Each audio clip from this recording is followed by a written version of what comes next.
Let me refer the petition. The petition is referred to the Senate Committee on Ethics, Privileges and Public Petitions report back in 2 weeks. Okay, go ahead with the point of order. Order 43. By the indulgence of the Senate and the leave of the President of the Senate, a senator may make a personal explanation, although there may be no question before the Senate. But no controversial matter may be brought forward, nor may debate arise from the explanation. The terms of the proposed statement shall be submitted in detail to the President of the Senate when his leave to make it is sought. Mr. President, if you are, with your leave, I would like to ask a question. A petition was just laid against the nomination of the DG for SEC, Lamido Yeguda. Normally, when a petition is made and is referred to the Ethics and Privileges Committee like you did, people are expected to come and defend themselves. Is this petition against Mr. President? Because are you going to invite Mr. President to come and defend his nomination of Yeguda, or who is going to appear before that Privileges Committee? It's a very something that I don't understand, and I think that this explanation. Because it's not this Senate that nominated Lamido Yeguda. It was Mr. President, in his own wisdom, pursuant to the powers conferred on him by the Constitution, that nominated this person. Now that a petition is laid before the Senate, who is going to defend that? Who is going to defend that submission, that nomination, before the Ethics and Privileges Committee? Thank you very much. My understanding is that those who signed the petition will be invited by the Senate Committee on Ethics, Privileges and Public Petitions to come and explain what they mean. And if the committee finds it necessary to invite any other person, the committee may do so. But I think the onus of explanation is on the petitioners, because they are the people, the petitioners are the ones who are going to say what they are petitioning the Senate for. At this time, I don't think either Mr. President or indeed the person, in this case, Lamido, have any role to play. This is my understanding.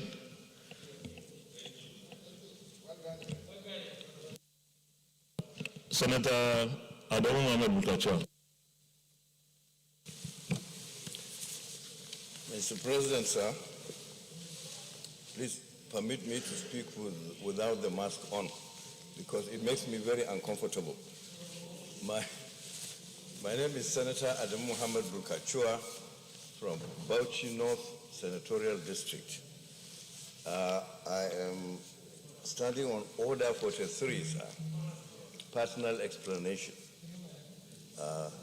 May I have to read, Mr. President? You may read.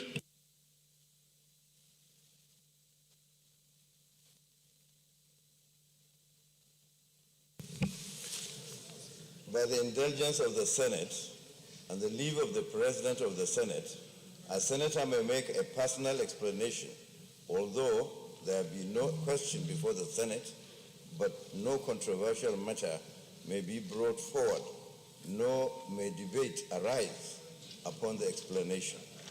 The terms of the proposed statement shall be submitted in detail to the President of the Senate when his leave to make it is sought. May I? Go ahead. Mr. President, today makes it 2 weeks when Mr. President's request for screening of ambassadorial nominees was sent to the Committee on Foreign Affairs. But as the Senate may know, that these are unusual circumstances. Most of the nominees are abroad, and the foreign ministry is unable to bring them because there is just no transport that can bring all of them to Nigeria for this purpose. However, the committee has made arrangements to screen those abroad through the internet, and that will commence this week, inshallah. So the committee is asking for an extension of time within which to submit his report. I so submit, Mr. President. How much time do you need?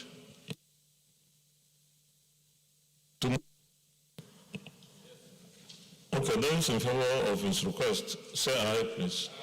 Those against, say no. You have 2 more weeks. Thank you. Senator Professor Sandiono.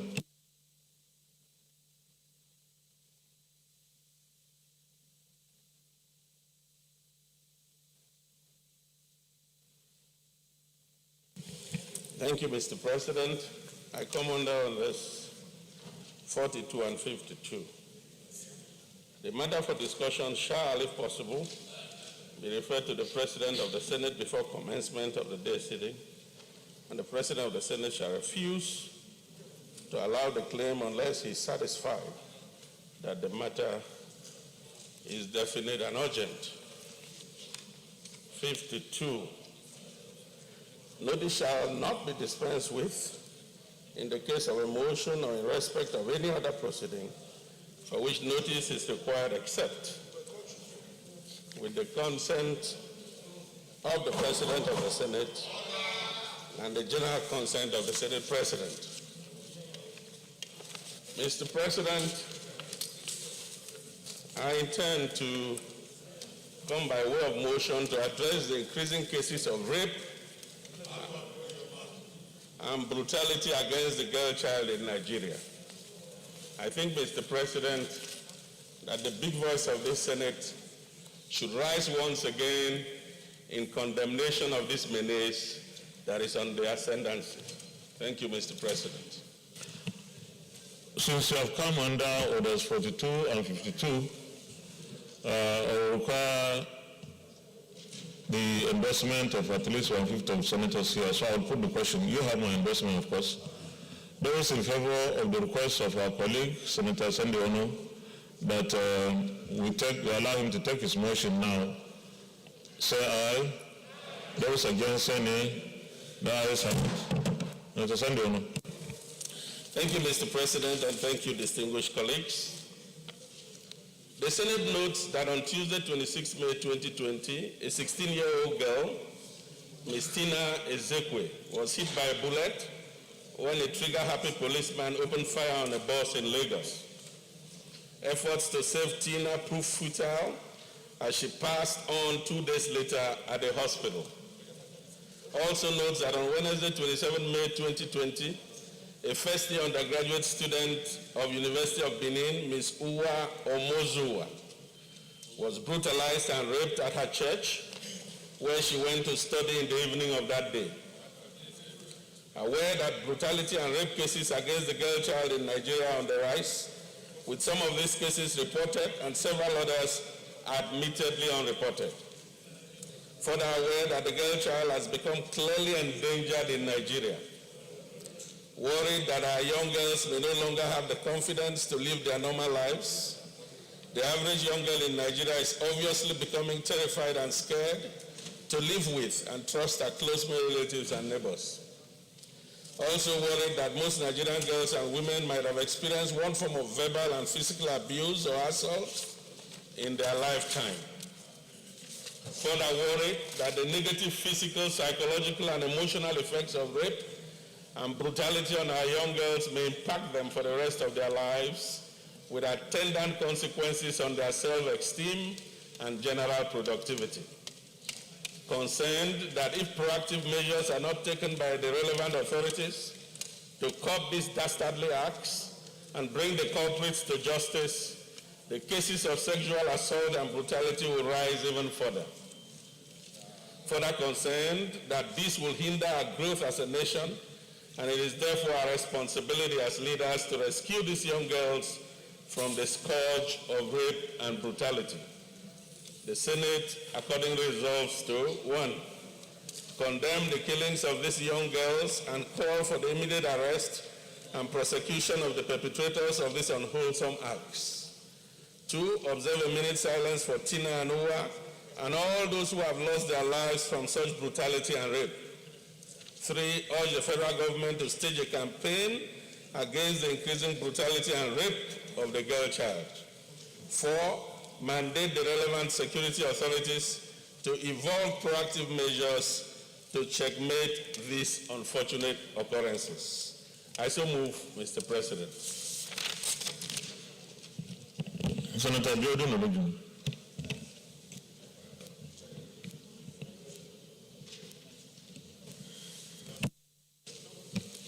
Thank you very much, Mr. President, distinguished colleagues. Let me first thank Senator Sunday Ono for doing us this great favor. The reason we as women have not brought it up is that we've been speaking about this for very long, and nothing much has been done about it. Mr. President, these are very ominous times for our children, especially the girl child. We did not imagine at any time that we will go the way of India, where rape became the way of the people.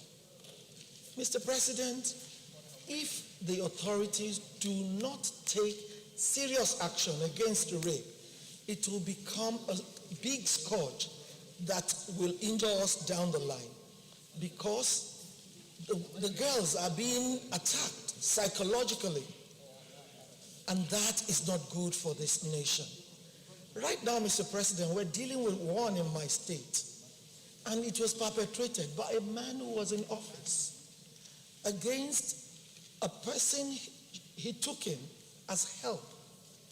And of course, he didn't only rape her, he impregnated her and had to go and abort for the little girl. And that is a major thing, Mr. President. The time for us to sit up and know that the girl child and women in this country constitute a large portion of the population, and that anything that injures the girl child injures all, because they are the mothers of tomorrow. Mr. President, we need to take serious action. We need to stop paying lip service to this issue. Rape is real, and we must not allow it to go on. Thank you very much for allowing me to have a voice, and I second the motion. Thank you. Senator Okoye.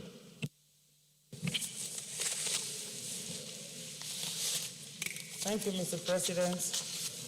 Distinguished colleagues, I want to join my sister, Senator Akoniyi, representing Akwa Ibom South Senatorial District.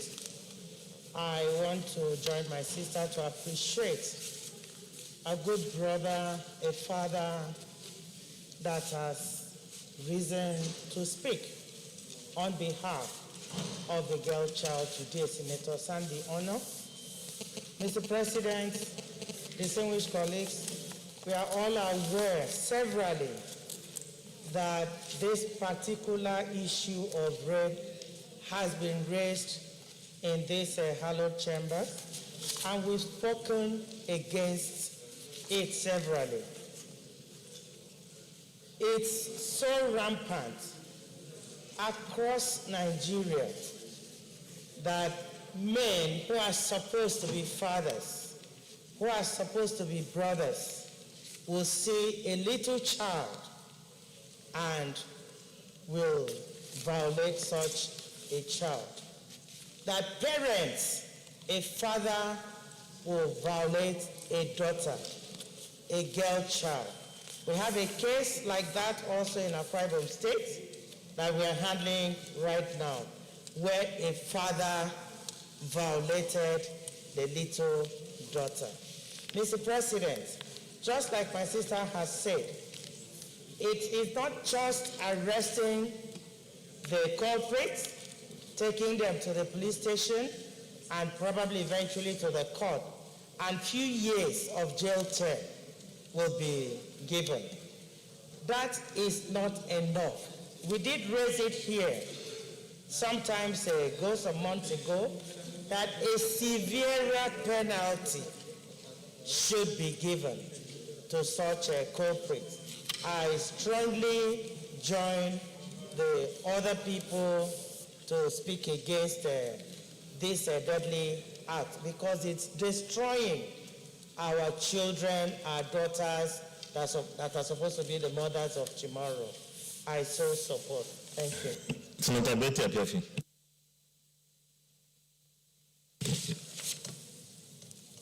Thank you, Mr. President. Distinguished colleagues, my name is Betty Apiafi. I represent Rivers West and Senatorial District. I'm from Rivers State. Mr. President, I'd like to thank my honorable colleague for bringing up this motion today. I'd like to join my colleagues who have spoken to condemn in its entirety this violation that has become almost a daily occurrence in our society.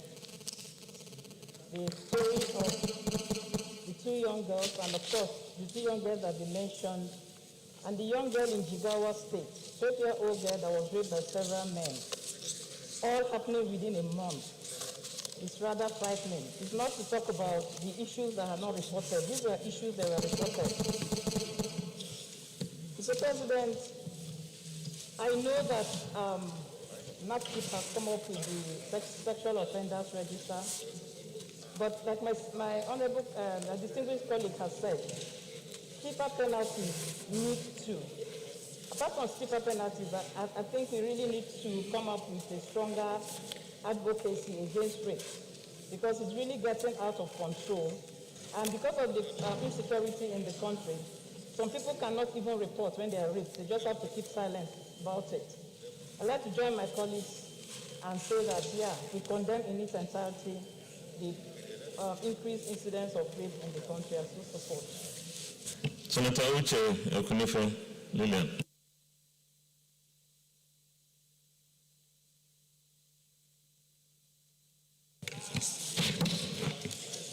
Mr. President, distinguished colleagues, my name is Senator Uche Lillian Ekunifo. Mr. President, I come from Anambra State. Mr. President, first of all, let me commend the mover of this motion, Professor Ono, for coming up with this very important motion. Mr. President, that young girls are being raped in this country is no longer news. What is news is that it is still on the increase. Mr. President, I had one experience where a 3-year-old baby was raped by a 44-year-old man.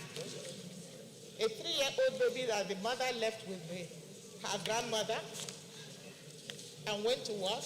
By the time she came back, a 44-year-old man had raped the child. Mr. President, we have this everywhere in this country. Time has come when we need to change our criminal code and put a stringent punishment for rape in Nigeria. Without stringent punishment, men cannot behave well. Mr. President, Distinguished Senator Uche Ekunifo,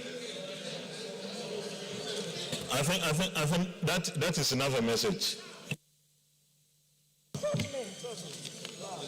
So, Mr. President, this is a very serious case. It is serious in the sense that once a girl is raped, they have damaged that girl emotionally, physically, and everything about her. The trauma will never leave her until she gets old. And some parents don't even report because they feel they want to protect their children. So we have many cases that are not reported. The few ones that we hear, we read, we see in the police are the ones that they report. Many are not reported. Mr. President, when commending Ono for this, I want to say that we have to use this opportunity we have today as senators to amend the criminal code to make the punishment very stringent to deter people from destroying the young girls. If you see what girls see in the hands of even the hawkers that hawk on the streets. Boys will take them to the corner and rape them. Some students will be raped by their lecturers. Some girls will be raped in their places of work. Some will be raped in their places of worship. So I think this motion is apt, and we have to do something about it. It's not just moving the motion, but coming up with very stringent conditions that will deter people from committing this heinous act. Thank you, Mr. President. Thank you very much, distinguished colleagues. Let's go to the prayers, please. Prayer 1. Condemn the killings of these young girls and call for the immediate arrest and prosecution of the perpetrators of these unwholesome acts. Those in favor of this prayer say aye. Those against say nay. The ayes have it. Prayer 2. Observe a minute silence for Tina and Ua and all those who have lost their lives from such brutality and rape. Those in favor of this prayer say aye. Those against say nay. The ayes have it. Prayer 3. Urge the federal government to stage a campaign against the increasing brutality and rape of the girl child. Those in favor of prayer 3 say aye. Those against say nay. The ayes have it. And prayer 4. Mandate the relevant security authorities to evolve proactive measures to checkmate these unfortunate occurrences. Those in favor of prayer 4 say aye. Those in favor of prayer 4 say aye. Amendment. Deputy Minority Leader.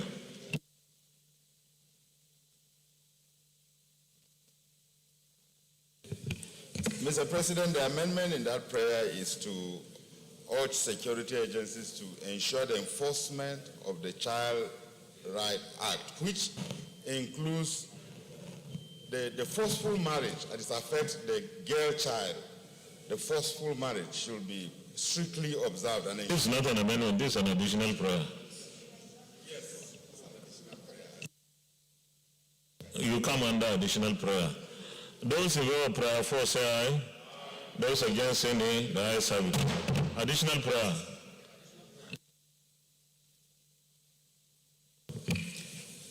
Thank you, Mr. President.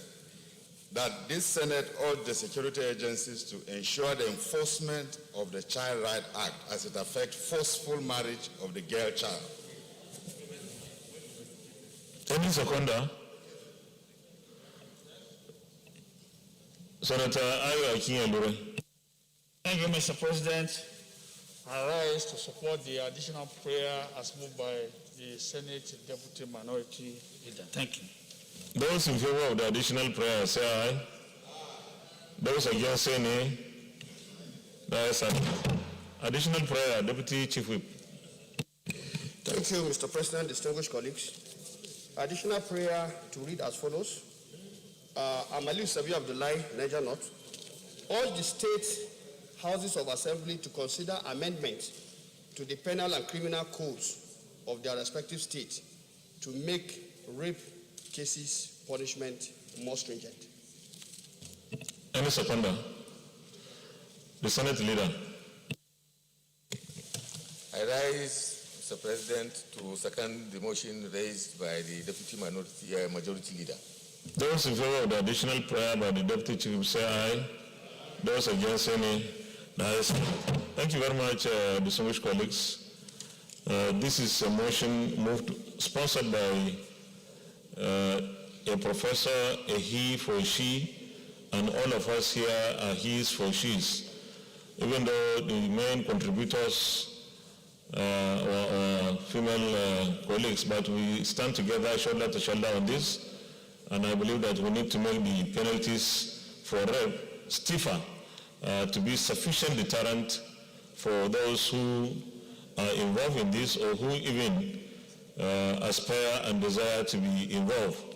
We have to save our future. And these girls and women are the future of this nation. Thank you very much. Leader of the Senate. Mr. President, my highly respected and distinguished colleagues, the first business of the day is the presentation of a bill standing in the name of distinguished Senator Philip Tanimu Aduda on the FCT Court of Arbitration Establishment, etc. Bill 2020. Mr. President, you may wish to invite the Clerk of the Senate to read the short title of the bill. Clerk of the Senate. Mr. President, distinguished senators, FCT Court of Arbitration, Establishment, etc. Bill 2020, SB 431, first reading. FCT Court of Arbitration, Establishment, etc. Bill 2020, SB 431, first reading taken. Leader of the Senate. Mr. President, my highly respected and distinguished colleagues, the second business of the day is the presentation of a bill standing in the name of distinguished Senator Muhammad Anjuma Goji on the Ports and Harbors Bill 2020. Mr. President, you may wish to invite the Clerk of the Senate to read the short title of the bill. Clerk of the Senate. Mr. President, distinguished senators, Ports and Harbor Bill 2020, SB 432, first reading. Ports and Harbors Bill 2020, SB 432, first reading taken. Leader of the Senate. Mr. President, my highly respected and distinguished colleagues, the third business of the day is the presentation of a bill standing in the name of distinguished Senator Muhammad Anjuma Goji on the National Inland Waterways Act, Repeal and Reenactment Bill 2020. Mr. President, you may wish to invite the Clerk of the Senate to read the short title of the bill. Clerk of the Senate. Mr. President, distinguished senators, National Inland Waterways Act, Repeal and Reenactment Bill 2020, SB 433, first reading. National Inland Waterways Act, Repeal and Reenactment Bill 2020, SB 433, first reading taken. Leader of the Senate. Mr. President, my highly respected and distinguished colleagues, the fourth business of the day is the presentation of a bill standing in the name of distinguished Senator Roches Anayo Okorocha on the 1999 Constitution of the Federal Republic of Nigeria Alteration Bill 2020. Mr. President, you may wish to invite the Clerk of the Senate to read the short title of the bill. Clerk of the Senate. Mr. President, distinguished senators, 1999 Constitution of the Federal Republic of Nigeria Alteration Bill 2020, SB 434, first reading. 1999 Constitution of the Federal Republic of Nigeria Alteration Bill 2020, SB 434, first reading taken. Leader of the Senate. Mr. President, my highly respected and distinguished colleagues, the fifth business of the day is the presentation of a bill standing in the name of distinguished Senator Ibrahim Yahaya Oloregbe on the Complementary and Alternative Medicine Practice Bill 2020. Mr. President, you may wish to invite the Clerk of the Senate to read the short title of the bill. Clerk of the Senate.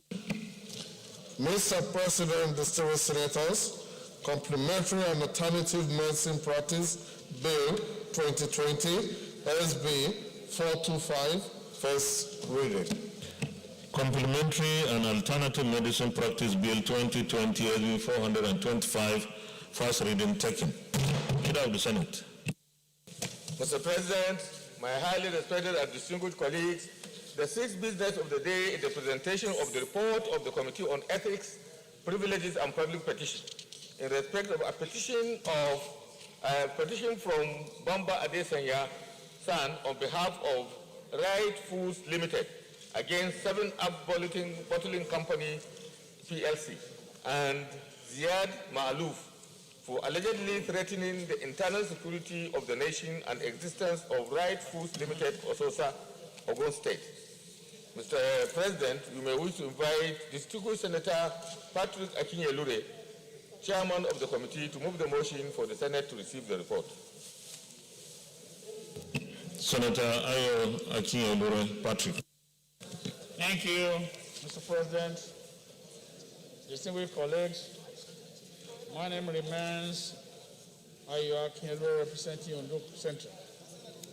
Mr. President, I move that the Senate do receive the report of Committee on Ethics, Privileges and Public Petitions in respect of a petition from Bambo Adesanya, SAN, on behalf of Rice Food Limited against 7-Up Bottling Company PLC and Ziad Malou for allegedly threatening the internal security of the nation and the existence of Rice Food Limited of Ogun State.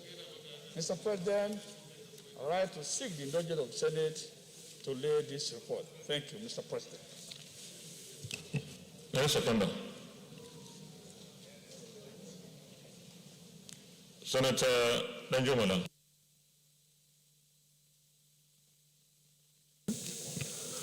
My distinguished colleagues, I rise to second this motion raised by my colleagues. Distinguished colleagues, those in favor of the motion that we receive the report of the Senate Committee on Ethics, Privileges and Public Petitions, say aye. Those against, say nay. The ayes have it. Please, you may lead the report.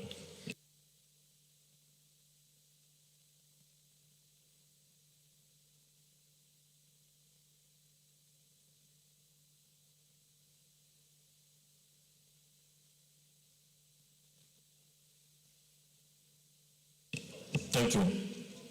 Leader of the Senate. Mr. President, my highly respected and distinguished colleagues, the seventh business of the day is the presentation of the report of the Committee on Judiciary, Human Rights and Legal Matters on the screening of the following persons as listed in the order paper for appointment as chairman and members of the Nigerian Law Reform Commission.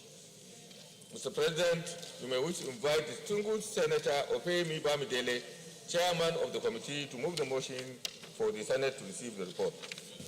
Senator Bamidele Michael Opeyemi. Thank you, Mr. President. Distinguished colleagues, I'm Michael Opeyemi Bamidele. I represent Ekiti Central Senatorial District.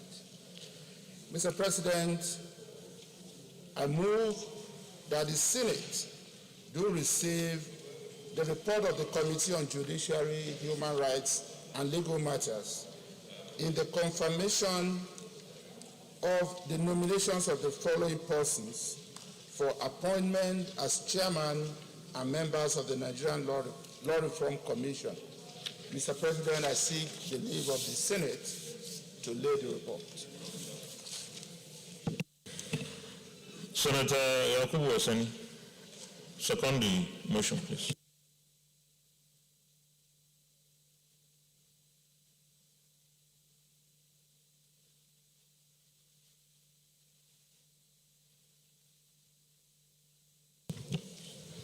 Thank you, Mr. President, distinguished colleagues.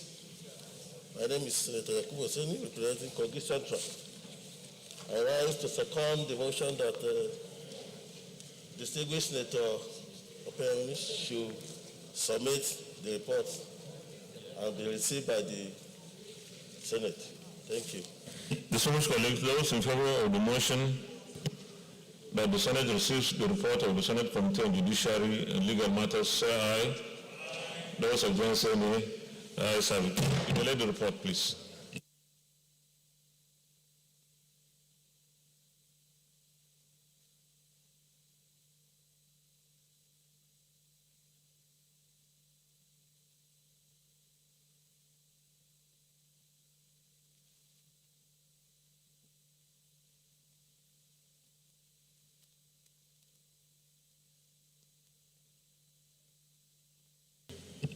Leader of the Senate. Mr. President, my highly respected and distinguished colleagues, the first order of the day is a motion requesting the Senate to consider the request of Mr. President Commander-in-Chief for the confirmation of the nomination of the following persons for appointment as Director General and Commissioners of the Security and Exchange Commission, SEC, in accordance with Section 3 and 5, subsection 1 of the Investment and Securities Act, Cap 124, Laws of the Federation of Nigeria, 2004. The nominations are as follows. Number 1, Mr. Lamido A. Yuguda, Director General. Number 2, Mr. Reginald C. Kadausa, Full-Time Commissioner. 3, Mr. Ibrahim D. Boyi, Full-Time Commissioner. 4, Mr. Obinsan T. Joseph, Full-Time Commissioner. Mr. President, distinguished senators, the purpose of this motion on the order paper is for the request of Mr. President Commander-in-Chief to be referred to the relevant committee for further legislative action. I therefore move that the Senate do consider the request of Mr. President Commander-in-Chief for the confirmation of the nominations of the persons listed on the order paper for appointment as Director General and commissioners of the Security and Exchange Commission. Honorable Leader. Thank you, Mr. President. My name is Aina Bariga, representative of Abia South, and I rise to second the motion ably moved by the leader. Distinguished colleagues,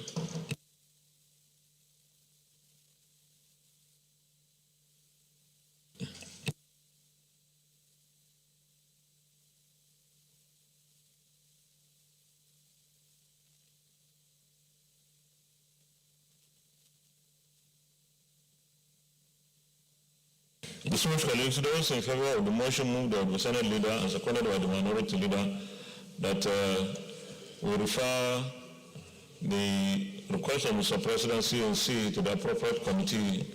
Those in favor say aye. Those against say nay. The ayes have it. This is referred to the Senate Committee on Capital Market to report back in 4 weeks. Leader of the Senate. Mr. President, my highly respected and distinguished colleagues, the second order of the day is the presentation and consideration of the report of the Committee of Ethics, Privileges and Public Petition. In respect of a petition from Honorable Chief Donatus Nwakpa and 21 others on behalf of All Progressive Congress APC Abia State Chapter against the appointment of Mr. Henry Obulogo as a member of the Federal Character Commission representing Abia State. Mr. President, you may wish to invite distinguished Senator Patrick Ayo Akinyelure to move the motion for the Senate to consider the report of the committee. Senator Patrick Ayo Akinyelure, all over one. Thank you, Mr. President. Distinguished colleagues, my name remains Ayo Akinyelure, representing Ondo Central. Mr. President, I rise to move that the Senate do receive and consider the report of the Committee on Ethics, Privileges and Public Petitions in respect of petition from Honorable Chief Donatus Nwakpa and 21 others on behalf of All Progressive Congress APC, Abia State Chapter, against the appointment of Mr. Henry Obulogo as a member of the Federal Character Commission FCC representing Abia State. Mr. President, with the indulgence of the Senate, I want to approve for me to present the petition and consider for it for consideration immediately. Thank you, Mr. President. Seconder, please. Senator Chukwuka Utazi. Mr. President, I rise to second that the report of the Committee on Ethics and Privileges, of Public Petitions, do consider that the Senate receive and consider the report of the committee in respect of petitions from Honorable Donatus Nwakpa and 21 others on behalf of All Progressive Congress APC, Abia State Chapter, against the appointment of Mr. Henry Obulogo as a member of the Federal Character Commission representing Abia State. I so second. Those in favor of the motion say aye. Those against say nay. The ayes have it. Please present your report, Chairman. Thank you, Mr. President. Once again, I remain. Lay it first, please, then you present.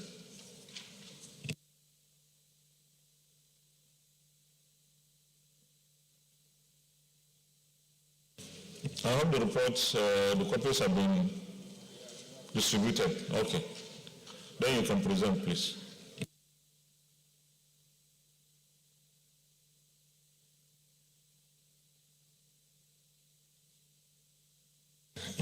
Chairman, try to abridge it. Maybe you don't have to read the entire thing. Thank you, Mr. President.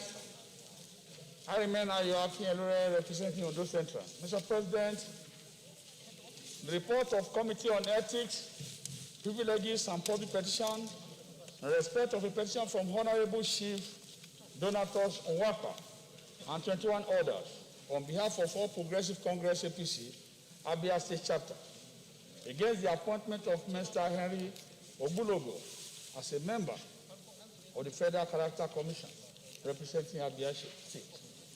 The Senate will recall that on Tuesday, 5th of May 2020, Senator Inaya Abarebe, Abia South, rose on Order 41 and drew the attention of the Senate to a petition from Honorable Chief Donatus Nwakwa and 21 others on behalf of 4 Progressive Congress, APC Abia State Chapter, against the appointment of Minister Henry Ogulogo as a member, Federal Character Commission, representing Abia State, because the appointment negated the principle of fair play, social justice, and equity, and all decided to look into the matter.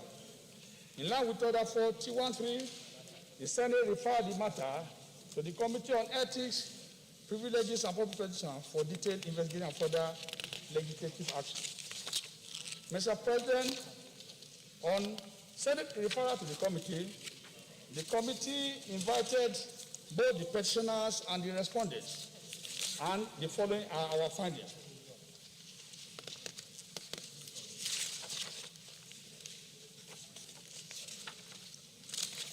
Page 6 or page 7. Mr. President, after receiving submission from both the submission and oral presentation made by both parties, the committee noted as follows. 1, that the appointment of Mr. Henry Ogulogo by Mr. President as member, Federal Character Commission, was not in any way a breach of Section 14, Section 3, and 4 of the Constitution of Federal Republic of Nigeria, 1999, as claimed by the petitioners, which state as follows. Section 4.3. The composition of the government of the Federation or any of its agencies and the conduct of its affairs shall be carried out in such manner as to reflect the federal character of Nigeria and the need to promote national unity and also to command national loyalty, thereby ensuring that there shall be no predominance of persons from a few states or from few ethics or other sectorial groups in that government or in any of its agencies. Section 14, Section 4, the composition of the government of a state, local, government council or council, and the conduct of the affairs of the government or council or such agency shall be carried out in such manner as to recognize the diversity of the people within this area of authority and the need to promote a sense of belonging and loyalty among all the people of the Federation. 2. Mr. Chairman, I think you don't have to read the whole report. You can go to...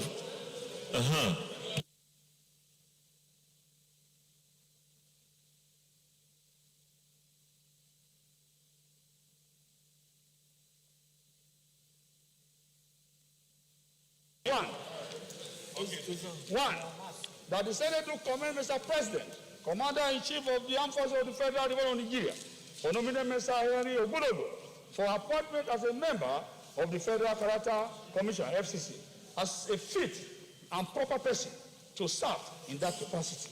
2, that the request of the petitioner urging the Senate not to approve the appointment of Mr. Henry Ogulogo should be set aside and be dismissed. Mr. President, I so submit for consideration. Thank you, Mr. Any comments? The Minority Leader. Thank you, Mr. President. My name is Inaya Baribe. I represent Abia South. Mr. President, I'm really surprised that the committee went all this length because I was in touch with the chairman. The people who wrote this petition had withdrawn the petition. I informed him. And I said, these people no longer have settled and said that they're no longer pursuing it, which is why on 4.1 he said that on the day of hearing, the petitioners did not show up. That was why. So going all this length, well, the committee has to do its work. So I thank the chairman of the committee and the committee members for taking time to be very painstaking. But I really think that this was a storm in a teacup, which they resolved internally. Thank you very much, Minority Leader. But you see, they wrote a petition, And the most appropriate step to take would have been for them to write to the Senate withdrawing the petition. A verbal communication at that stage, I think, would not be of help. But thank you very much for that information. Any other contribution? Otherwise, we go to the recommendations, please. Recommendation 1, that the Senate do commend Mr. President, Commander-in-Chief of the Armed Forces of the Federal Republic of Nigeria for nominating Mr. Harry Ogulogo for appointment as a member of the Federal Character Commission as a fit and proper person to serve in that capacity. Those in favor of this recommendation, say aye. Those against, say nay. The ayes have it. Recommendation 2, that the request of the petitioners urging the Senate not to approve the appointment of Mr. Harry Ogulogo should be set aside and dismissed. Those in favor of recommendation 2, say aye. Sorry? Senator James Manager.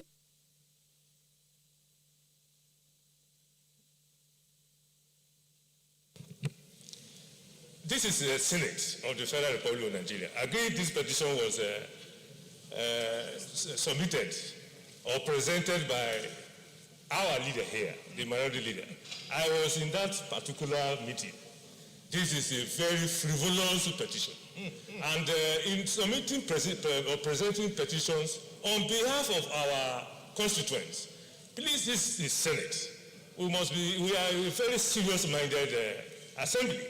And not all kinds of petitions must be submitted here, Mr. President. So that is why I said the petition must be dismissed if it were to be in court with a fantastic cost.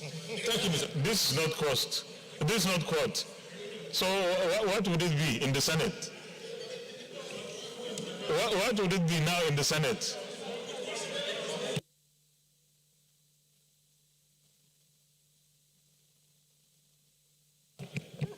In line with what I have presented, Mr. President, because all sorts of petitions come here. So on this particular, because this is Parliament and this is not court, a word from you, a word of caution is important. A word of caution to the public, a word of caution to even your colleagues who are here. Thank you, Mr. President. Thank you very much. So there's no amendment here. I will put the question on the recommendation. That recommendation 2, that the request of the petitioners urging the Senate not to approve the appointment of Mr. Harry Ogulogo should be set aside and dismissed. Those in favor of this recommendation, say aye. Those against, say nay. The ayes have it. Well, distinguished colleagues, like the elder here says, Senator James Manager, that we shouldn't entertain frivolous petitions because that costs us money and time. And the onus is also on us. If petitioners bring petitions to us, we should really look at the petitions and advise appropriately. If a petition doesn't require the time of the Senate, then there is no need for us to present it here. But let me also remind us that this is the Parliament of the people of Nigeria. People who come here, most of them find it difficult to go to the courts, either because they cannot afford or because of certain reasons that don't give them any advantage going to court. So we should do everything possible to entertain petitions from the Nigerian public because we are here because of them. But we should also advise them appropriately whether the petitions deserve the merit of being presented in the Senate or not. Thank you very much. Leader of the Senate. Mr. President, my highly respected and distinguished colleagues, the third order of the day is the consideration of the report of the Committee on Federal Character and Intergovernmental Affairs on the confirmation of the nominations for the following persons for appointment as chairman and members of the Federal Character Commission. The nominees are as follows.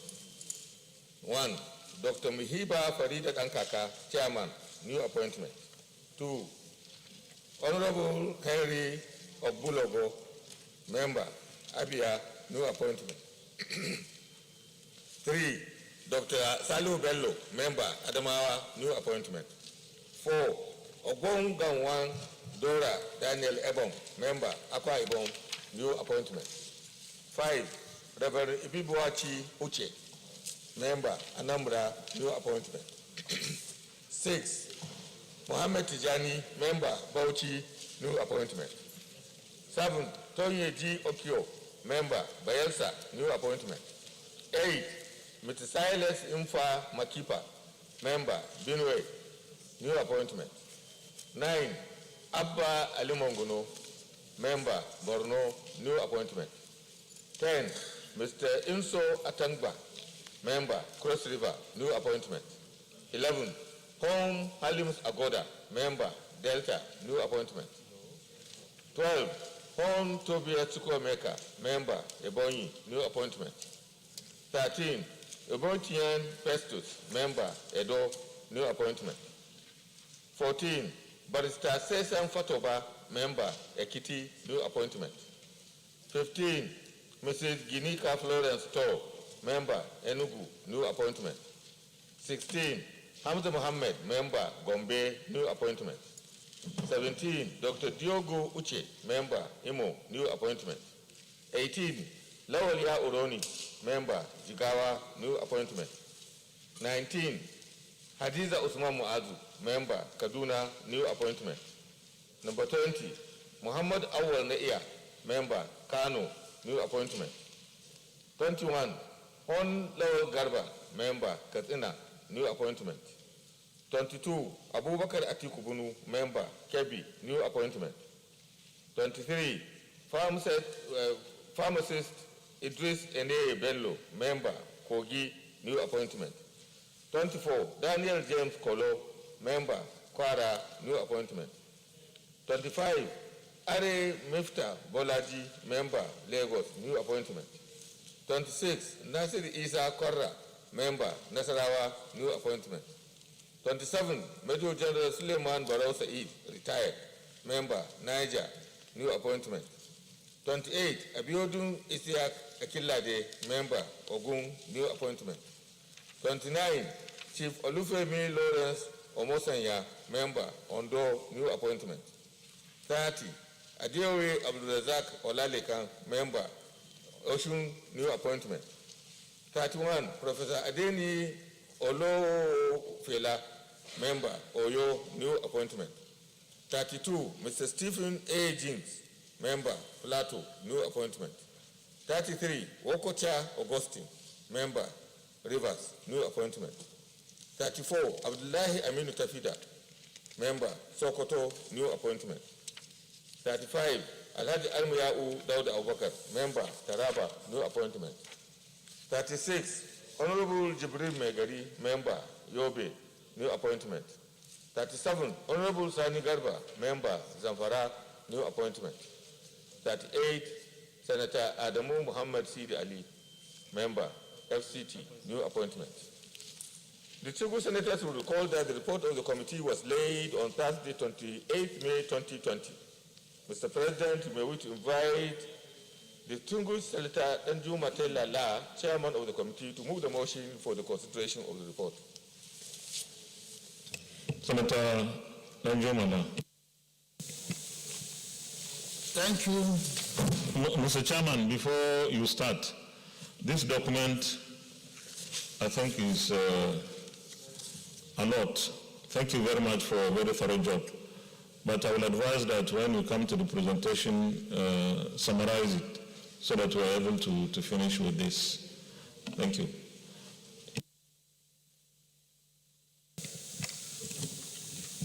Okay. Thank you, Mr. President. My distinguished colleagues, I'm Senator La Adentima, I represent Kaduna South.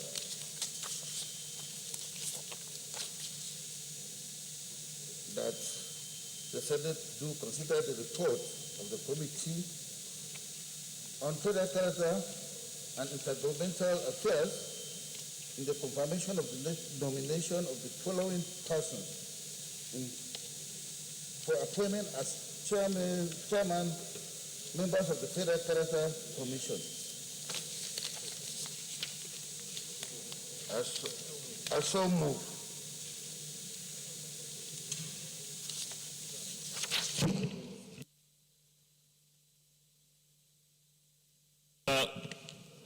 Uche Ekunife Lillian.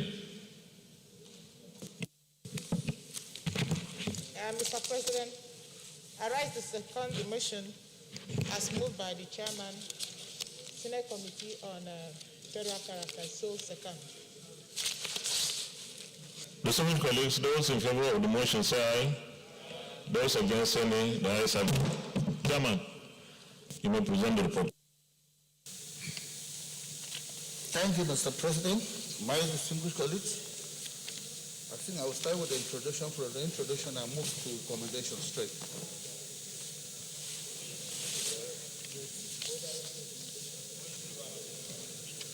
The Senate of the Federal Republic of Nigeria, as it's sitting on the Thursday, 5th May 2020, considering the request by the President for the confirmation of the nomination of the following nominees as Chairman and Honorable Commissioners of the Federal Character Commission, and refers same to the Committee on Federal Character and Intergovernmental Affairs for further action, vote, votes, and proceedings of Tuesday, 5th May 2020.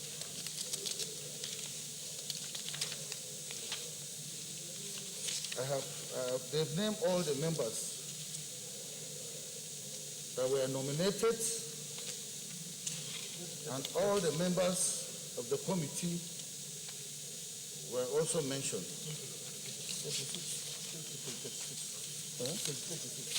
Let me go to recommendation.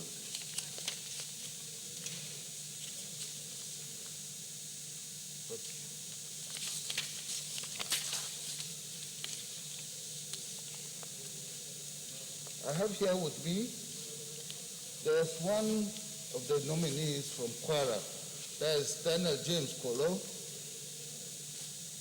who died after making the screening, and we presented the case to the whole committee. We look into it. They say we cannot take any decision until when we receive the death certificate. And as I'm talking here before you, the death certificate has not been presented to us. So it's one of my... So it's just today. We are just hearing for the first time, and it has been replaced. The committee recommendations. My president, my distinguished colleagues,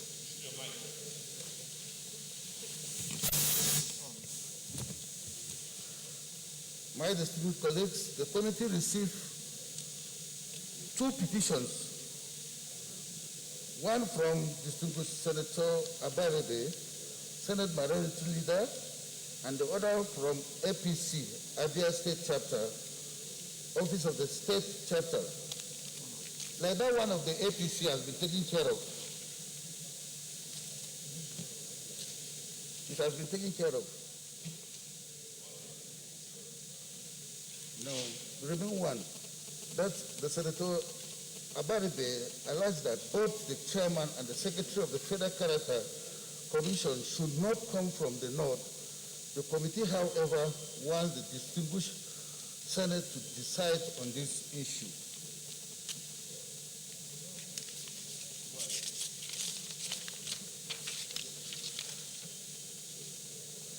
The President, the distinguished senators, in the light of the above, the committee recommends that the Senate do confirm the 37 honorable commissioners nominees as substantive chairman and the honorable commissioners Federal Character Commission pending the replacement of Mr. Daniel James Kolo, representing Kwara State.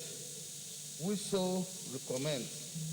Mr. President, my distinguished colleagues, Senate, the committee expresses gratitude for being given this opportunity to discuss this assignment. Thank you. Thank you very much, Chairman. You have really you have took the advice of your colleagues you have presented in a very short time. Let me inform the Chairman that the Senate received the communication from Mr. President with respect to the replacement for Kwara. And I read it out this morning, and probably tomorrow, the request of Mr. President for the confirmation of the replacement will be sent to our committee so that you can deal with that. Any comments? Senate Minority Leader. Thank you, Mr. President. My very distinguished colleagues, I remain Einea Baribe, Abia South. Mr. President, I sent a memo to this committee. The chairman has described it as a petition. But all I wanted was to guide the committee in taking its decisions by making my thoughts known and sending this memo. First of all, Mr. President, the Federal Character Commission is one of those, I would say, institutions conceived by this National Assembly to give effect to Section 14(3) of the Constitution. And I will thank all those who were here at the time that they passed and made this commission effective. The job of the commission essentially is to ensure balance, equity, fairness, and to engender unity among all the disparate tribes of Nigeria. It is a subsidiary legislation, and therefore, I would like to also use this opportunity to point out, Mr. Chairman, Mr. President, distinguished colleagues, it is such a very important part of our being as a nation, Nigeria. Because if anybody has any issue with appointments, with the way things are run, the only place they could go to as citizens is to, that is apart from going to the court, is to the Federal Character Commission. And therefore, the commission becomes very, very critical. And in the opinion of those who have been running this country from beginning, when this commission was put in place, we have always had the two principal positions, the chairman and the secretary coming from different parts of this country. The first chairman was from Northeast, and at the time he was there, the secretary was from South-South. The second chairman was from Northwest. When he was there, the secretary was also from South-South. Secretaries have always come from the South, and chairmen have come from the North. Now, prior to this appointment, an appointment was made of a secretary from the North. And once it was done, what was in everybody's expectation was that the chairman was going to come from the South, now that the secretary had come from the North.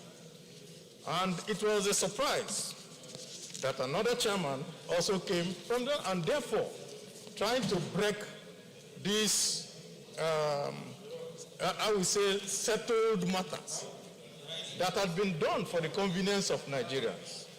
And that was why I now sent this memo to the, I think Minority Leader, you can round up now. The chairman has said that they didn't take a decision on it, that they want this chamber to now take a decision on that matter. And I would like all our colleagues to look at the Constitution of Nigeria, to look at Section 14(3), and take a decision today that we cannot locate these two principal positions of the Federal Character Commission in one part of the country. I so submit. DSP. Thank you, Mr. President. Ovi Omo Agege, Delta Central Senatorial District. Mr. President, listening to the argument presented by the minority leader, It is clearly targeted, in my opinion, at the powers of Mr. President to make nominations and appointments. In my view, I believe there's been total compliance. But Mr. President, let me say this.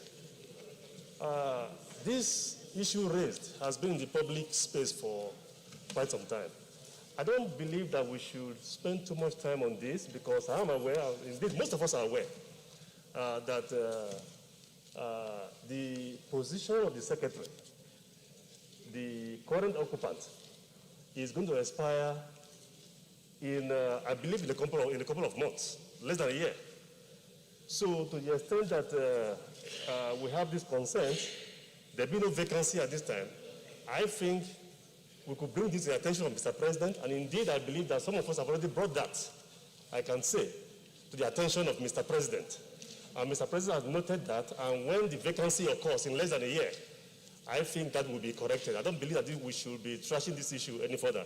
Thank you, Mr. President. Distinguished colleagues, with this intervention by the DSP, I think there is no need for us to continue to debate this. So I will call on the Senate leader to move for a motion for the Senate to move to the Committee of the Whole. Senate leader. Mr. President, my highly respected and distinguished colleagues, I rise to move a motion for Mr. President to move to the chair to the Committee of the Whole so that we can be able to consider the report of the committee. I so move.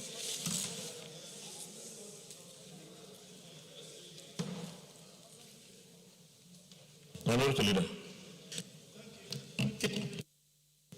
Thank you, Mr. President. Having noted what the DSP has said, and the fact that this... Minority Leader, you are meant to only second what the Senate leader said, not the DSP. Having noted what the DSP has said, I so second.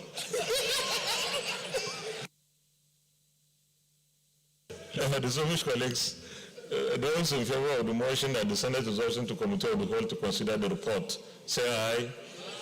Those against, say nay. The ayes have it.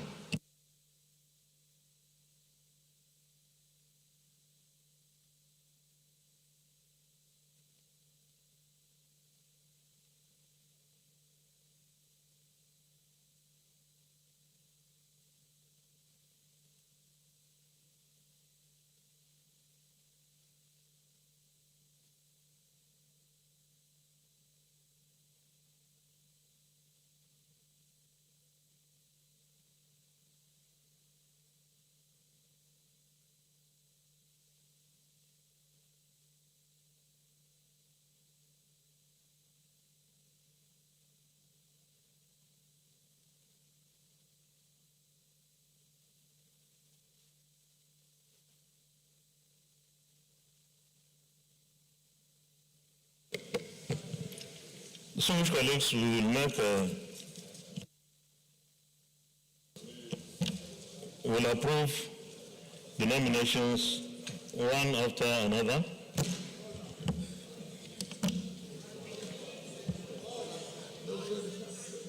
Chairman, we are approving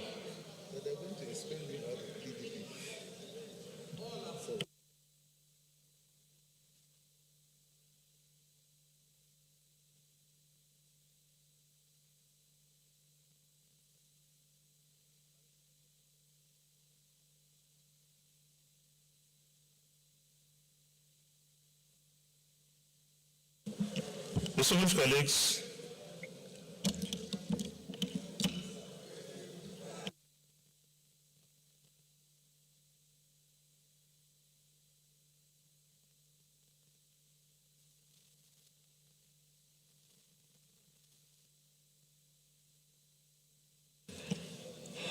colleagues, we will do approval now. Will the Senate approve the nomination of Dr. Mahiba Farida Dankaka as chairman of the Federal Character Commission. Those in favor say aye. Those against say nay. The ayes have it. Will the Senate approve the nomination of Honorable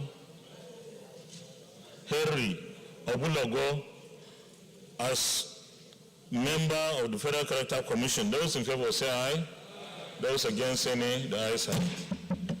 Will the Senate approve the nomination of Dr. Salihu Bello as a member of the Federal Character Commission? Those in favor say aye. Those against say nay. The ayes have it. Will the Senate approve the nomination of Obonganwa Dora Daniel Ebong as a member of the Federal Character Commission? Those in favor say aye. Those against say nay. The ayes have it. Will the Senate approve the nomination of Reverend Ebia Buchi Uche as a member of the Federal Character Commission? Those in favor say aye.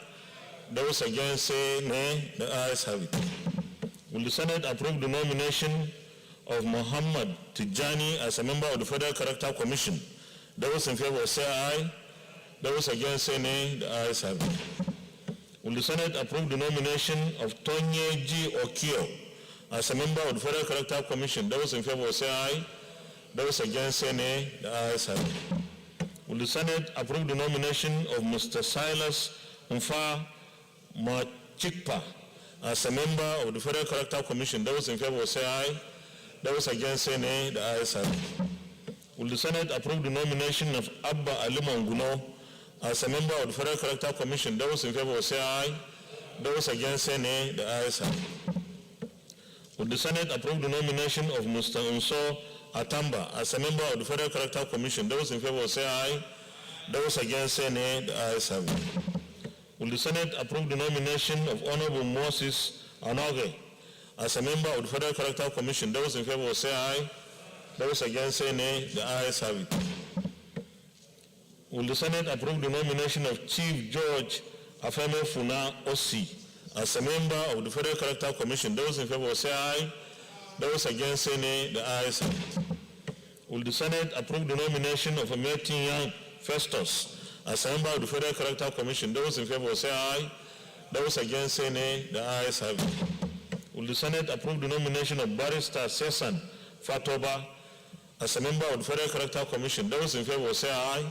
Those against say nay. The ayes have it.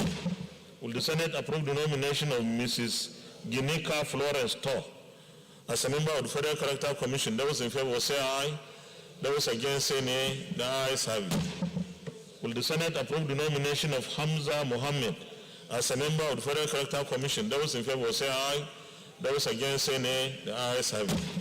Will the Senate approve the nomination of Dr. Diogu Uche as a member of the Federal Character Commission? Those in favor say aye. Those against say nay. The ayes have it. Will the Senate approve the nomination of Lawanya Uroni as a member of the Federal Character Commission? Those in favor say aye. Those against say nay. The ayes have it. Will the Senate approve the nomination of Hadiza Osman Muazu as a member of the Federal Character Commission? Those in favor say aye. Those against say nay. The ayes have it. Will the Senate approve the nomination of Muhammad Awal Naia as a member of the Federal Character Commission? Those in favor say aye. Those against say nay. The ayes have it. Will the Senate approve the nomination of Honorable Lawal Garba as a member of the Federal Character Commission? Those in favor say aye. Those against say nay. The ayes have it. Will the Senate approve the nomination of Abubakar Atiku Bunu as a member of the Federal Character Commission? Those in favor say aye. Those against say nay. The ayes have it. Will the Senate approve the nomination of Farm Idris Eneye Bello as a member of the Federal Character Commission? Those in favor say aye. Those against say nay. The ayes have it. Will the Senate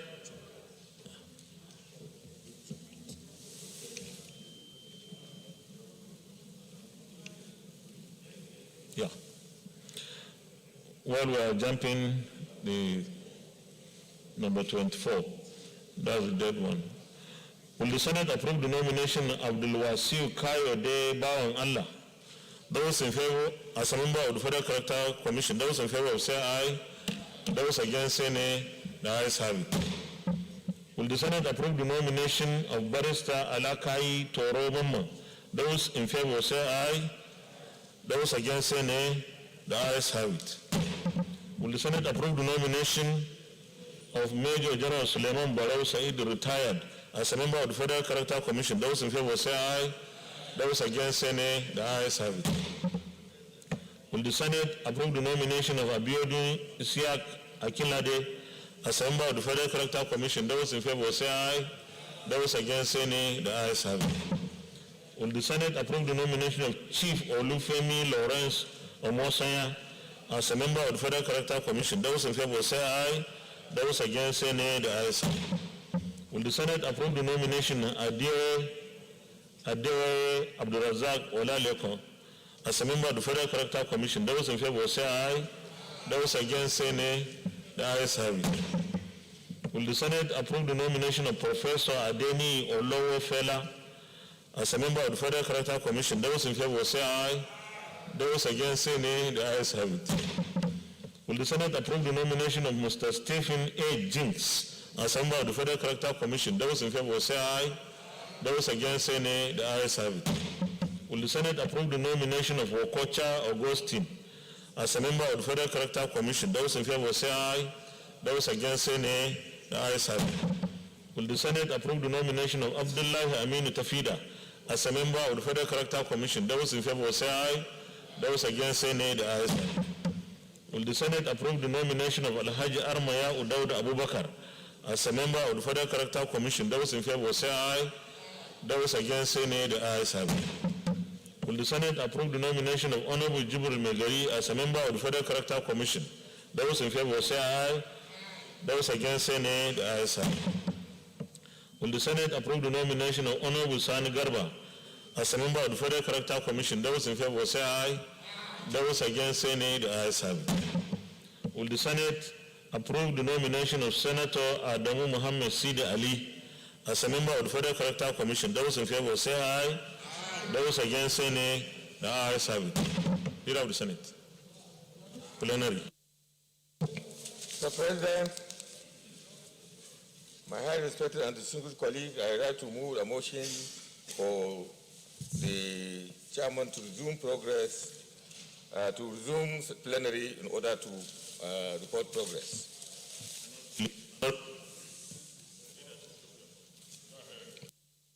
Honorable Leader. Mr. President, distinguished colleagues, I rise to second the motion that this Senate now do move back to plenary to report progress. I so second. Those in favor of the motion that the Senate reverse to plenary for the chair to report progress say aye. Those against say nay. The ayes have it.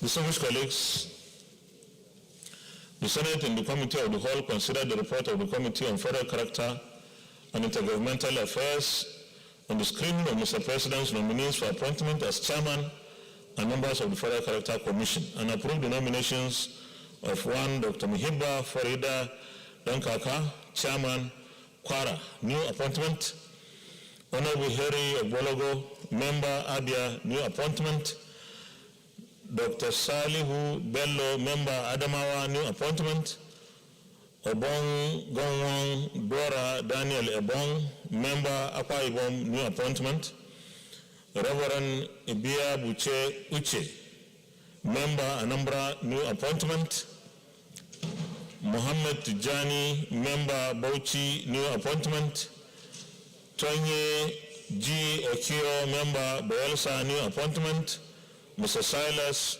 Mfa Machikpa, member, Benue, new appointment, Abba Limonguno, member, Borno, new appointment, Mr. Nso Atangba, member, Cross River, new appointment, Honorable Moses Anowe, member Delta, new appointment.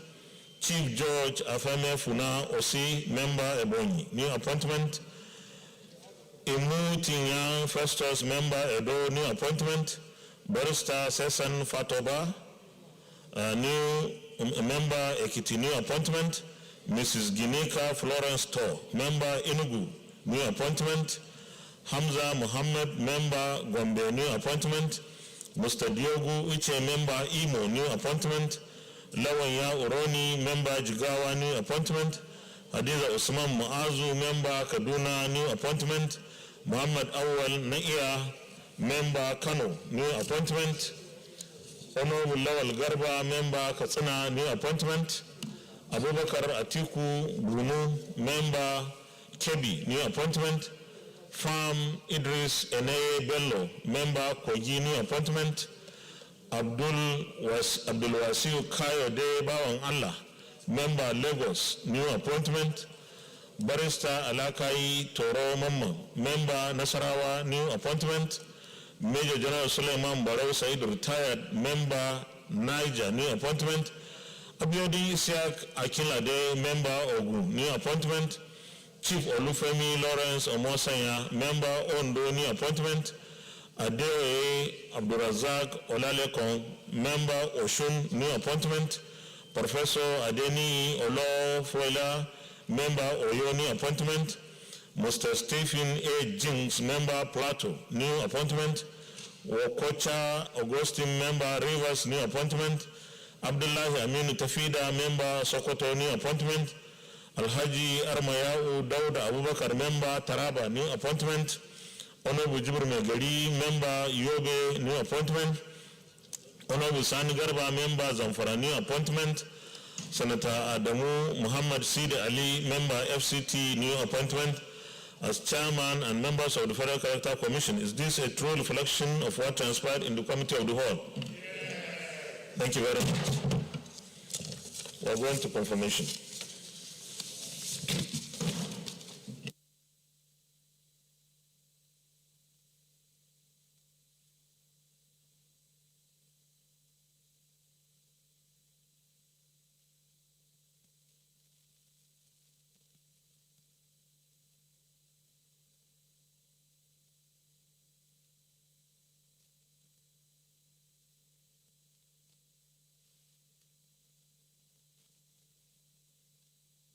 Will the Senate confirm the nomination of Dr. Muhibba Farida Dankaka as chairman of the Federal Character Commission? Those in favor say aye.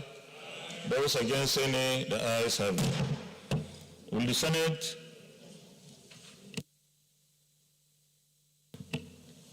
the nomination of Dr. Muhibba Farida Dankaka is hereby confirmed as chairman of the Federal Character Commission? Will the Senate confirm the nomination of Honorable Henry Ogbologo as member of the Federal Character Commission? Those in favor say aye. Those in favor say aye. Those against say nay. The ayes have it. The nomination of Honorable Henry Ogbologo is hereby confirmed as member of the Federal Character Commission. Will the Senate confirm the nomination of Dr. Salihu Bello as a member of the Federal Character Commission? Those in favor say aye. Those against say nay. The ayes have it. The nomination of Dr. Salihu Bello is hereby confirmed as a member of the Federal Character Commission. Will the Senate confirm the nomination of Ogbangongwang Dora Daniel Ebong as a member of the Federal Character Commission? Those in favor say aye. Those against say nay. The ayes have it. The nomination of Ogbangongwang Dora Daniel Ebong as a member is hereby confirmed as a member of the Federal Character Commission. Will the Senate confirm the nomination of Reverend Ebe Buchi Uche as a member of the Federal Character Commission? Those in favor say aye. Those against say nay. The ayes have it. The nomination of Reverend Ebe Buchi Uche is hereby confirmed as a member of the Federal Character Commission. Will the Senate confirm the nomination of Muhammad Tijani as a member of the Federal Character Commission? Those in favor say aye. Those against say nay. The ayes have it. The nomination of Muhammad Tijani is hereby confirmed as a member of the Federal Character Commission. Will the Senate confirm the nomination of Tonye G. Okio as a member of the Federal Character Commission? Those in favor say aye. Those against say nay. The ayes have it. The nomination of Tonye G. Okio is hereby confirmed as a member of the Federal Character Commission. Will the Senate confirm the nomination of Mr. Silas Mfa Machikpa as a member of the Federal Character Commission? Those in favor say aye. Those against say nay. The ayes have it. The nomination of Mr. Silas Mfa Machikpa is hereby confirmed as a member of the Federal Character Commission.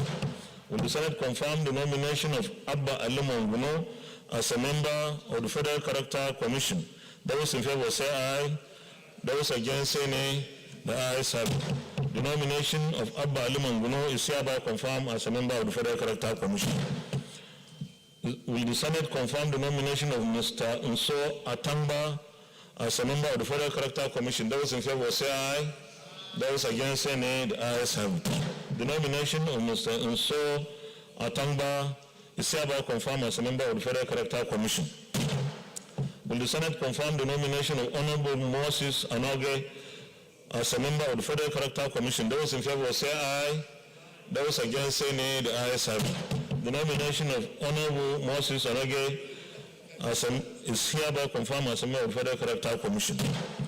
Will the Senate confirm the nomination of Chief George Afamia Funa Osi as a member of the Federal Character Commission? Those in favor say aye. Those against say nay. The ayes have it. The nomination of Chief George Afamia Funa Osi is hereby confirmed as a member of the Federal Character Commission. Will the Senate confirm the nomination of Omertinho Festus as a member of the Federal Character Commission? Those in favor say aye. Those against say nay. The ayes have it.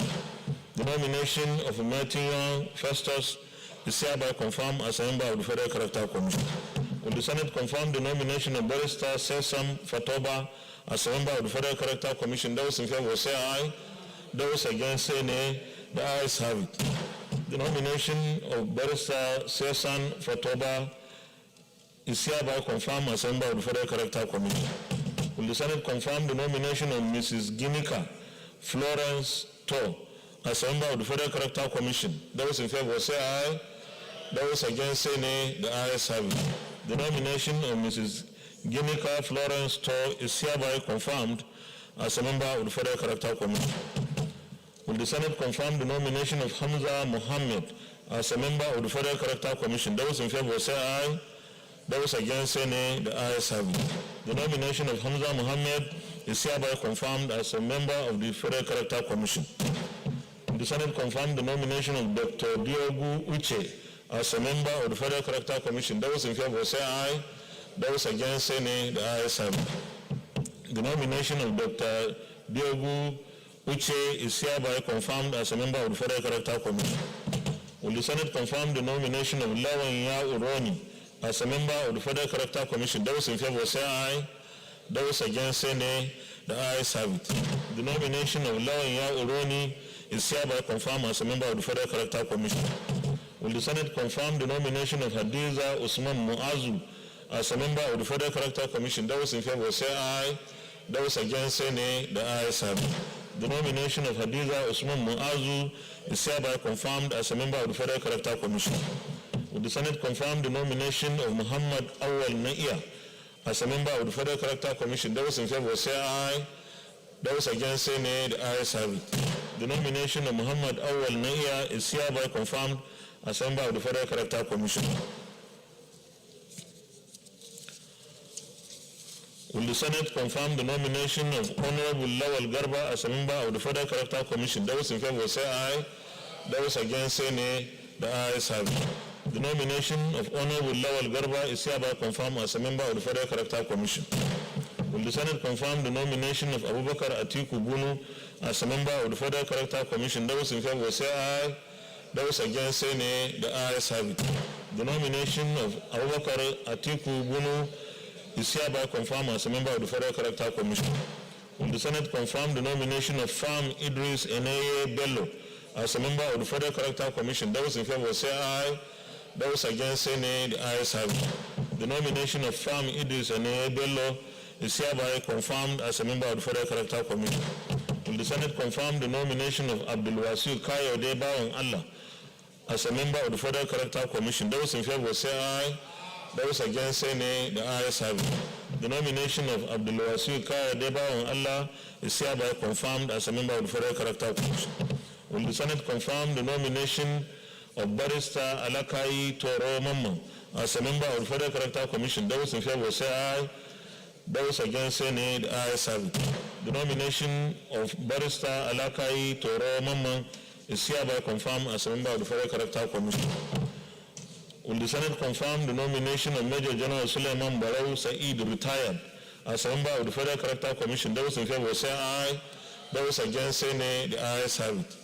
The nomination of Major General Barau Said, retired, is hereby confirmed as a member of the Federal Character Commission. Will the Senate confirm the nomination of Abiodun Isiaq Akinlade as a member of the Federal Character Commission? Those in favor say aye. Those against say nay. The ayes have it. The nomination of Abiodun Isiaq Akinlade is hereby confirmed as a member of the Federal Character Commission.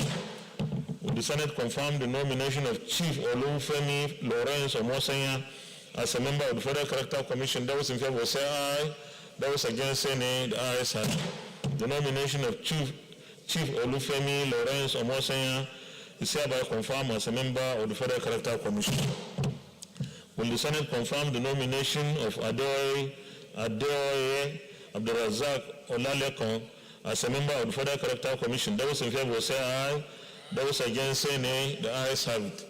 The nomination of Adeoye Abdurazak Olalekon is hereby confirmed as a member of the Federal Character Commission. Will the Senate confirm the nomination of Professor Adeniyi Olowofela as a member of the Federal Character Commission? Those in favor say aye. Those against say nay. The ayes have it. The nomination of Professor Adeniyi Olowofela is hereby confirmed as a member of the Federal Character Commission. Will the Senate confirm the nomination of Mr. Stephen A. Jinks as a member of the Federal Character Commission? Those in favor say aye. Those against say nay. The ayes have it. The nomination of Mr. Stephen A. Jinks is hereby confirmed as a member of the Federal Character Commission. Will the Senate confirm the nomination of Okocha Augustine as a member of the Federal Character Commission? Those in favor say aye. Those against say nay. The ayes have it. The nomination of Okocha Augustine is hereby confirmed as a member of the Federal Character Commission. Will the Senate confirm the nomination of Abdullahi Aminu Tafida as a member of the Federal Character Commission? Those in favor say aye.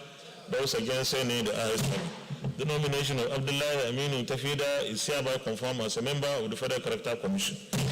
Will the Senate confirm the nomination of Alhaji Armaya Udauda Abubakar as a member of the Federal Character Commission? Those in favor say aye. Those against say nay. The ayes have it. The nomination of Alhaji Armaya Udauda Abubakar is hereby confirmed as a member of the Federal Character Commission. Will the Senate confirm the nomination of Honorable Jibril Megari as a member of the Federal Character Commission? Those in favor say aye. Those against say nay. The ayes have it. The nomination of Honorable Jibril Megari is hereby confirmed as a member of the Federal Character Commission. Will the Senate confirm the nomination of Honorable Sani Garba as a member of the Federal Character Commission? Those in favor say aye. Those against say nay. The ayes have it. The nomination of Honorable Sani Garba is hereby confirmed as a member of the Federal Character Commission. Will the Senate confirm the nomination of Senator Adamu Muhammad Sid Ali as a member of the Federal Character Commission? Those in favor say aye. Those against say nay. The ayes have it. The nomination of Senator Adamu Muhammad Sid Ali is hereby confirmed as a member of the Federal Character Commission. Leader of the Senate. Thank you, Mr. President, my highly respected and distinguished colleagues. The fourth order of the day is the presentation and consideration of the report of the Committee on Establishment and Public Service on the confirmation of the nomination of the following persons for appointment as commissioners in the Federal Civil Service Commission.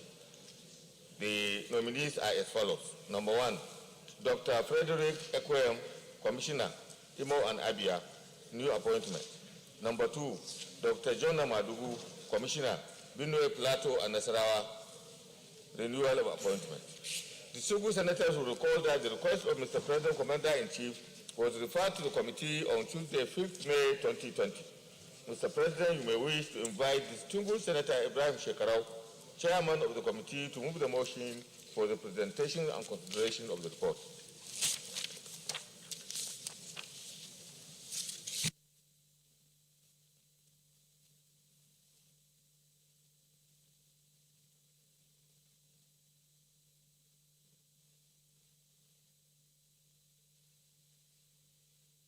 Leader, I think this is supposed to be received and considered, isn't it?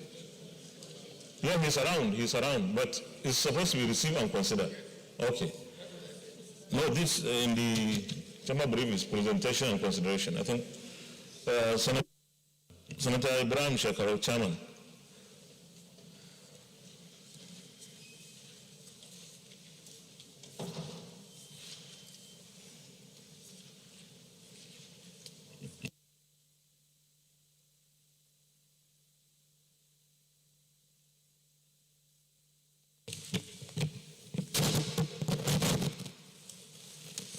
Thank you, Mr. President. I am Ibrahim Shekarau, representing Kano Central. Mr. President, distinguished colleagues, I rise to move that the Senate receives and consider the report of the Committee on Establishment and Public Service in respect of confirmation of nominees as commissioners of the Federal Civil Service Commission. I so move. Any seconder, please. I'm looking for a seconder there. Senator Sadiq Omar Suleiman.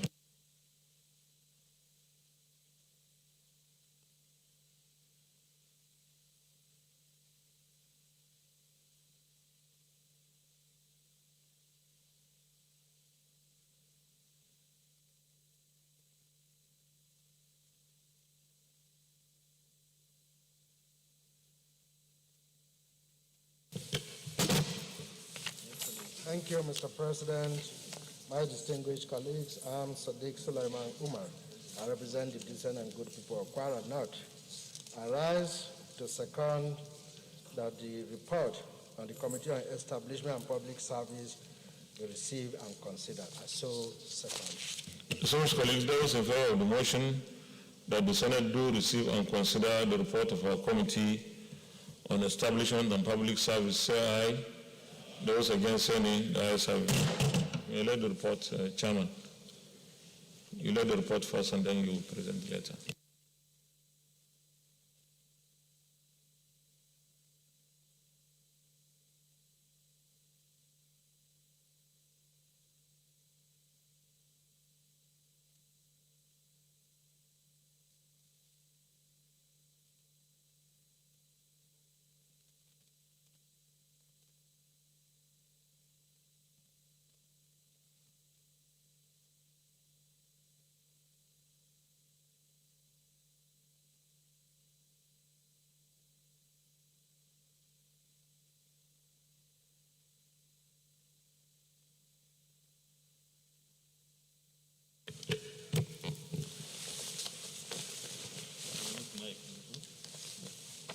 Mr. President,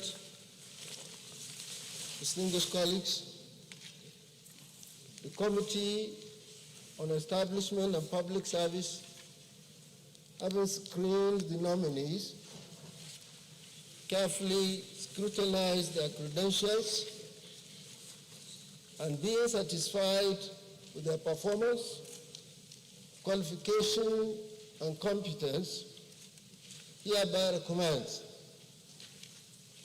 that the Senate do confirm the nominations of the underlisted persons as commissioners of the Federal Civil Service Commission. 1, Dr.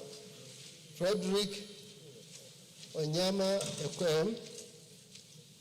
2, Dr. Jonah Madugu. Mr. President, distinguished colleagues, on behalf of the committee, I wish to most sincerely thank the Senate for the opportunity to serve in this regard. I therefore move and submit, Mr. President.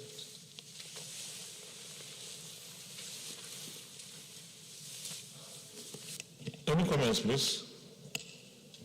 Leader of the Senate, will resolve committee of the whole. Mr. President, my highly respected and distinguished colleagues, I rise to move for the Senate to reconvene as committee of the whole to consider this report. I so move. Honorable. Thank you, Mr. President. I so second. Those in favor of the motion that the Senate resolves to committee of the whole to consider the report of the Committee on Public Service and Establishment, say aye. Those against, say nay. The ayes have it.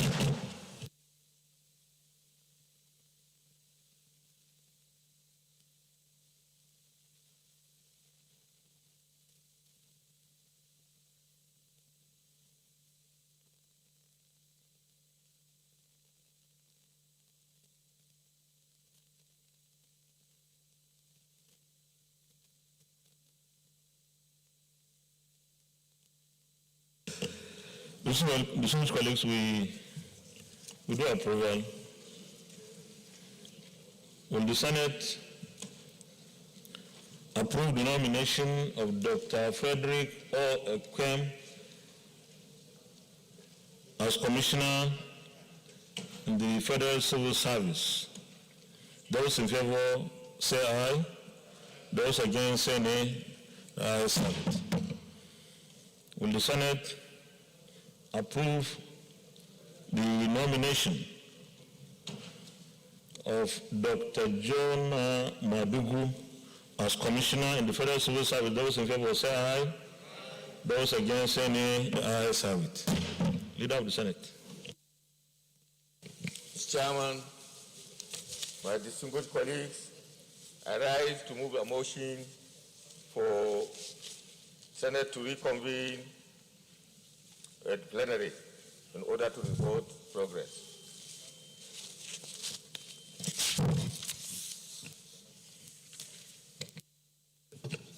Thank you, Mr. President. I so second. Those in favor of the motion say aye. Those against say nay. The ayes have it.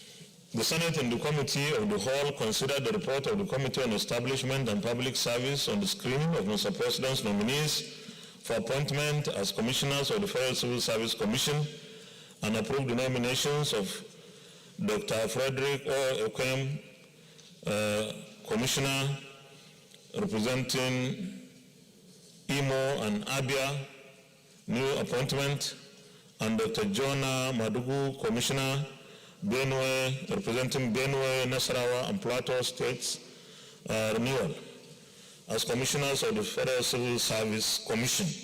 Is this a true reflection of what transpired in the Committee of the Whole? Thank you. Confirmation.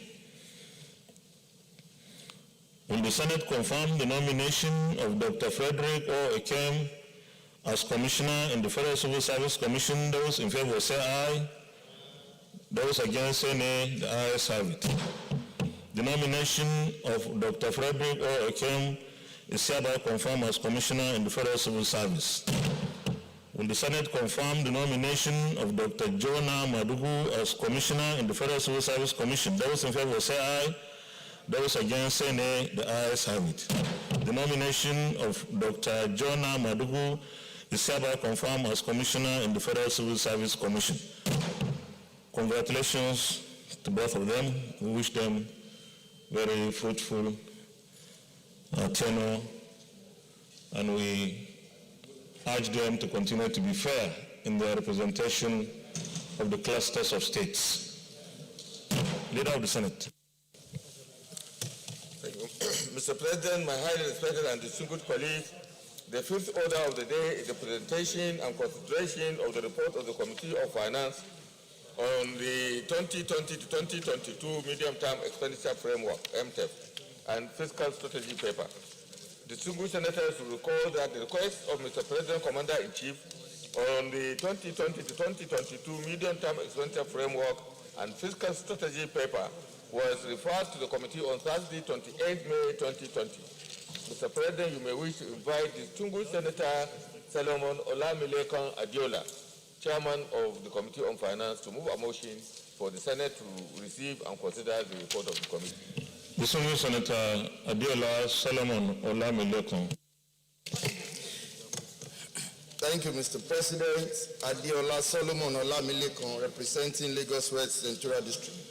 Mr. President, distinguished colleague, I hereby move that the Senate do receive and consider the report on the Committee on Finance on 2020-2022 Medium-Term Expenditure Framework and the Fiscal Strategic Paper. Mr. President, I so move. Senator Gesham Bassi. Sorry. Senator Johnson. Thank you, Mr. President. My highly respected colleagues, James Ebiowo, Manager, CON is my name. I rise to second this all-important motion that the Chairman, Senate Committee on Finance, very powerful committee, be allowed to present this report. Thank you, Mr. President. Thank you, distinguished. Those in favor of the motion, say aye. Those against, say nay. The ayes have it. Senator Olamilekan, lead the report, please.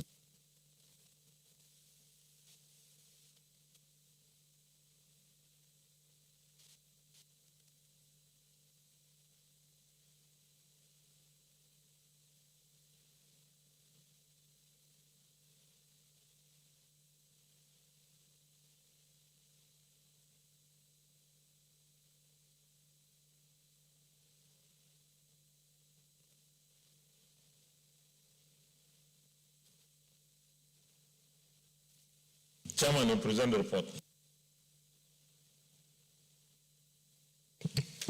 Thank you, Mr. President. Very distinguished colleague.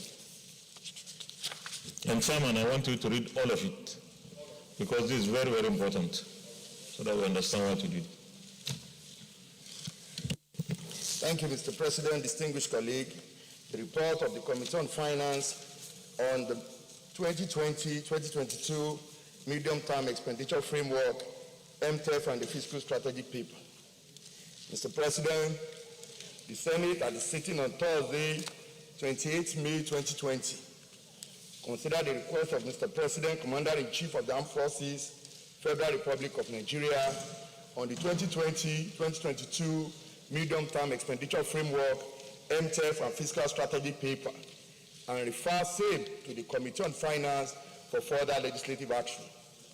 Background: following the outbreak of coronavirus disease, COVID-19, and its rapid spine into the global pandemic in the first quarter of 2020, there has been corresponding economic consequence that has been showdown of global economic activities in most countries as locked down with movement only to essential goods or persons performing essential services. Correspondingly, international oil prices have plunged, triggered by the Saudi Arabia oil war and the weakening global oil demand. Oil and gas represent only 10% of Nigerian GDP. However, it accounts for about 50% of the government revenue and over 90% of the exporting earnings. Thus, in responding to the fiscal implication of the pandemic and the oil price war, Mr. President, on Monday, 9th of March 2020, set up a crisis management committee to consider measures to address the fiscal pressure arising from the recent drop in oil prices. Further to the above, most of the assumptions underpinning the 2020 FGM budget has to be revised in the face of the current realities as Nigeria is vulnerable to the current global economic disruption caused by the COVID-19 crisis. The addendum to the 2020-2022 medium-term expenditure framework and the fiscal strategic paper provide a postscript to the initial publication and update with the revised assumption and fiscal strategy in the face of current realities posed by COVID-19. Following this revision, the 2020 FGM budget will be amended to reflect the changes articulated therein. The proposed amended budget will be provided for the COVID-19 Crisis Intervention Fund and other adjustments required due to the decline in the international oil prices. Methodology. The committee held an interactive session with the relevant stakeholders as listed below. The budget implementation. The fiscal year 2020 started with some subdued optimism for global growth due to downward revision of growth projection attributed mainly to negative surprises to the economic activities in a few emerging market economies. This subdued optimism has been further intensified by the Saudi Arabia oil price war and the outbreak of the COVID-19 pandemic. Revenue outturn. Oil revenue. Gross oil and gas revenue is projected at 7.67 trillion for fiscal year 2020. As at quarter one, 1.38 trillion was realized out of the proceeds sum of 1.92 for the first quarter. They represent 72.2 performance. Net oil and gas revenue inflow to the Federation account amounted to 940.91 billion naira, which represents a shortfall of 425.52 billion naira or 31.1% of the prorated amount. Federation account and the VAT pool account distributable. The amount available for distribution from the Federation account was 2.14 trillion. Of these, the federal government received 1.13 trillion, while the state and local government received 572.59 billion and 441.44 billion respectively. Federal, state, and local government received 7.37 billion, 261.23 billion, and 182.86 billion respectively from the VAT pool account. FGM revenue. As at the end of March 2020, the federal government of Nigeria retained revenue was 950.56 billion. The share of oil revenue was 464.03, which is 60% performance. The company income tax CIT and the value-added tax collection were 129.72 billion and 42.23 billion respectively, representing 62% and 58% of the pro rata. Custom collection was 97.47 billion, 60% of the target. Other revenue amounted to 217.11 billion, of which independent revenue was 51.12 billion. Expenditure outturn. On the expenditure side, 9.71 trillion was appropriated, while 2.37 trillion, representing 97.6% of the prorate of the 2.43 trillion, was spent. Of the expenditure, 943.12 billion was for debt services and 820.1 billion for personnel costs and pension. As at March 2020, only 139.70 billion has been released for capital. Key adjustment to 2020 fiscal framework. Nigeria is highly vulnerable to the current global economic disruption. In particular, Nigeria is exposed to the risk of both a pronounced decline in oil prices and spike in the risk aversion in the global capital market. Other risks include fall in foreign exchange and lower domestic income and consumption. Nigeria is currently facing a significant fiscal risk arising to the current global economic disruption caused by COVID-19 crisis. Summary of the proposed 2020 FGM revenue expenditure framework. The daily crude oil is proposed is 1.90 barrel. Benchmark was $25 per barrel. Exchange rate was 360 to 1 USD. The GDP growth rate is 4.42. The inflation growth rate is 14.13. The FGM retained revenue is 5.09 trillion. The total FGM proposed expenditure is 10.51 trillion. The fiscal deficit is 4.95 trillion, including the government-owned enterprises. Net borrowing is 4.17 trillion. Statutory transfer is 398.5 billion. Debt servicing is 2.68 trillion. Sinking fund is 272.9 billion. Pension gratuity and retirees benefit is 536.7 billion. Total FGN expenditure is 10.51 trillion. Total recurrent non-debt is 4.93 trillion. The personnel cost to MDA is 2.83 trillion. Capital expenditure exclusive of transfer is 2.23 trillion. Special intervention recurrent is 350 billion, and special intervention capital is 20 billion. The budget assumption: oil prices. Oil prices are generally declined since the beginning of 2020. The sharp decline in oil prices is due to global demand shock and the market concern over the crude oil oversupply. In addition, the price war between Saudi Arabia and Russia has further exerted downward pressure on the crude oil prices. The current price of crude oil in the world market indicates that the benchmark price approved in 2020 budget is no longer sustainable. In line with the changes in the global economic outlook and other relevant domestic considerations, the oil benchmark has been revised from $57 per barrel to, as earlier passed, to $25 per barrel as suggested by the executive. The oil production. Crude oil production volume has been revised downward from 2.18 million per barrel per day in the 2020 budget to 1.9 million barrels per day, out of which 400 barrels per day is condensate. This reflects the recent oil output call by the Organization of Petroleum Exporting Countries and its allies to stabilize the world oil market. The exchange rate. The exchange rate has also been adjusted upward to 360 naira to $1 by the Central Bank of Nigeria. The exchange rate recently depreciated from 362 to $1 in January 2020 to 385 to $1 in the same month. While the Central Bank of Nigeria continues to make strenuous efforts to stabilize the exchange rate, it is generally expected that the naira will suffer further devaluation as Nigeria is projected to lose about $26 billion in oil revenue, its principal source of foreign currency. 2020-2022 medium-term expenditure framework. Federation account revenue. Following the revision of the key microeconomics parameters, projected oil revenue for 2020 has been significantly reduced, adjusted downward. Also, our non-oil revenues projection, including the tax and custom receipts. Additionally, the first-line deduction by Nnpc for federally funded upstream project and expenditure have been significantly reduced by 65% from the premium motor spirit under recovery, with the reintroduction of a price modulation mechanism tied to international price movement as a basis of PMS going forward. Based on the adjustments, the amount accruable to the main pool and the VAT pool federation account are projected at 4.17 trillion and 2.03 trillion respectively in 2020.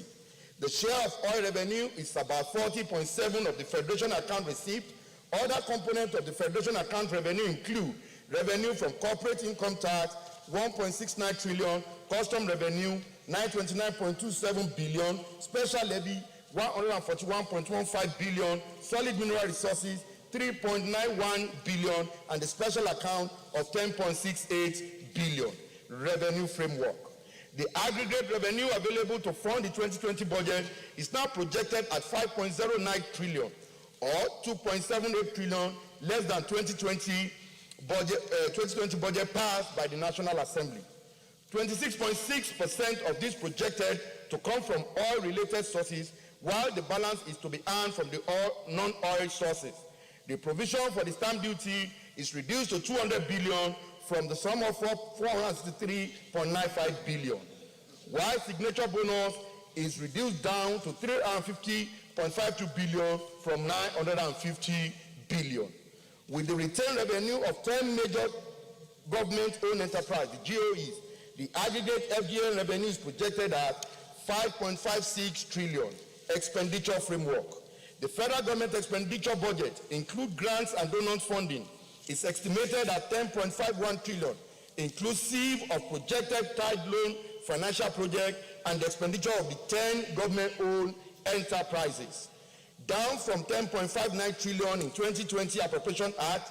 Debt services is estimated at 2.68 trillion, while the provision for sinking fund to retire maturing bond to the local contractors and creditors is 272.9 billion. The provision for personnel and pension costs was retained at 2.83 trillion and 536.72 billion, respectively. The sum of 25.56 billion, representing 1% of the consolidated revenue fund, revenue fund has been provided for the basic health care provision fund, other critical provisions such as 22.73 billion for routine immunization in service-wide votes and 88.14 billion for the power sector reform program has been retained.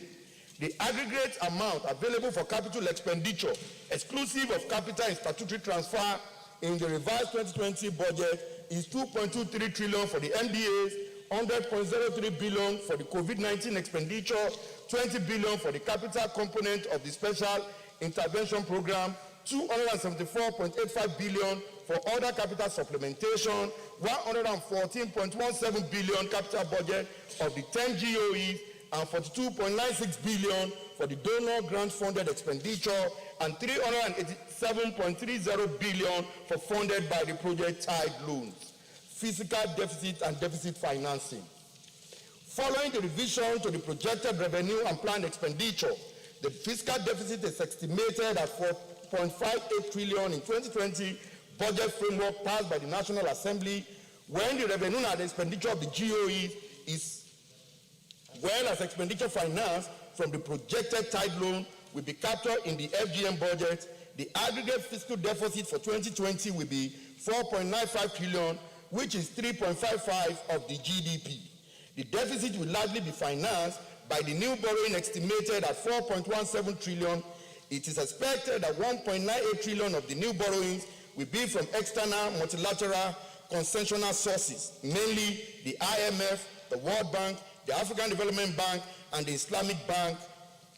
The new domestic debt borrowing, amounting to 593.89 billion, will also be sourced to fund the 2020 budget.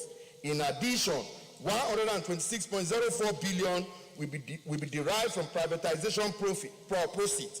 263.63 billion will be sourced from the federal government special account, a fund to fund the COVID-19 expenditure, and 387.3 billion will be drawn on multilateral bilateral loan secured for specific developmental projects. The projected receipt from privatization of mainly power assets has been reduced by 50% from 251.1 billion, as the prevailing global economic recession is expected to adversely affect the program. The committee observation and findings. 1. The committee observed that the downward review in the oil benchmark from $57 to $25 per barrel was as a result of the Saudi oil price war and the outbreak of COVID-19 pandemic. 2. The committee also observed that the reduction in the daily production of the crude oil from 2.18 million per barrel per day to 1.9 million per barrel per day was as a result of the recent cut in the output by the Organization of Petroleum Exporting Countries and its allies in order to stabilize the world oil market. 3. The committee equally observed that there is a devaluation of Naira as evidenced in the negative trend in the exchange rate from $305 US to $1 to 360. This trend may continue as it is projected that about $26 billion in oil revenue, which is the principal source of our foreign currency. 4. The committee observed that there was as a result of the COVID-19 pandemic, a sum of 500 billion was withdrawn from some special account, the detail of which was obtained from the Office of Accountant General of the Federation, and it is stated as follows. Page 17 has a list of all the accounts where these funds were taken from, with 3 typographical errors which are to be corrected as the discussion goes on. That's on page 11.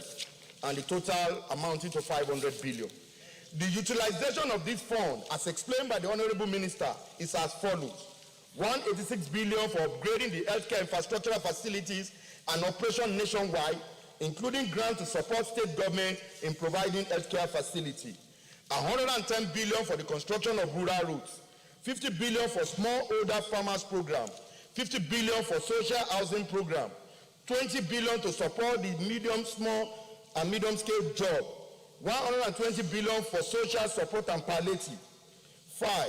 The committee equally observed the rise in the deficit figure from 1.8 trillion to 4.95 trillion, including that of the 10 GOE's expenditure finance from the project Tide Load, which was captured in the FDM budget, and this represents 3.55% of the GDP.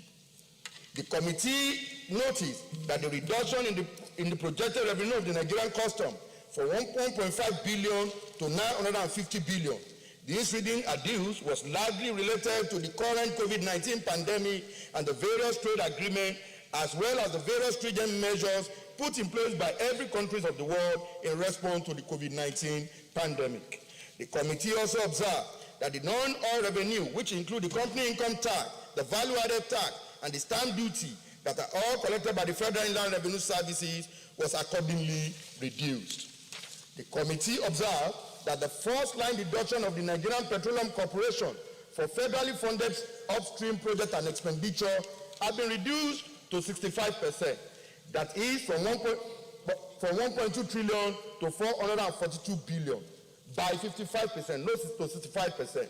The federally funded upstream projects include the national domestic gas development, the gas infrastructural development, the brass LNG gas supply project, the crude oil pre-export inspection agency expenses, frontier exploration services, renewable energy development, the pipeline security maintenance cost, the pre-export financing, refinery rehabilitation, Nigeria-Morocco pipeline.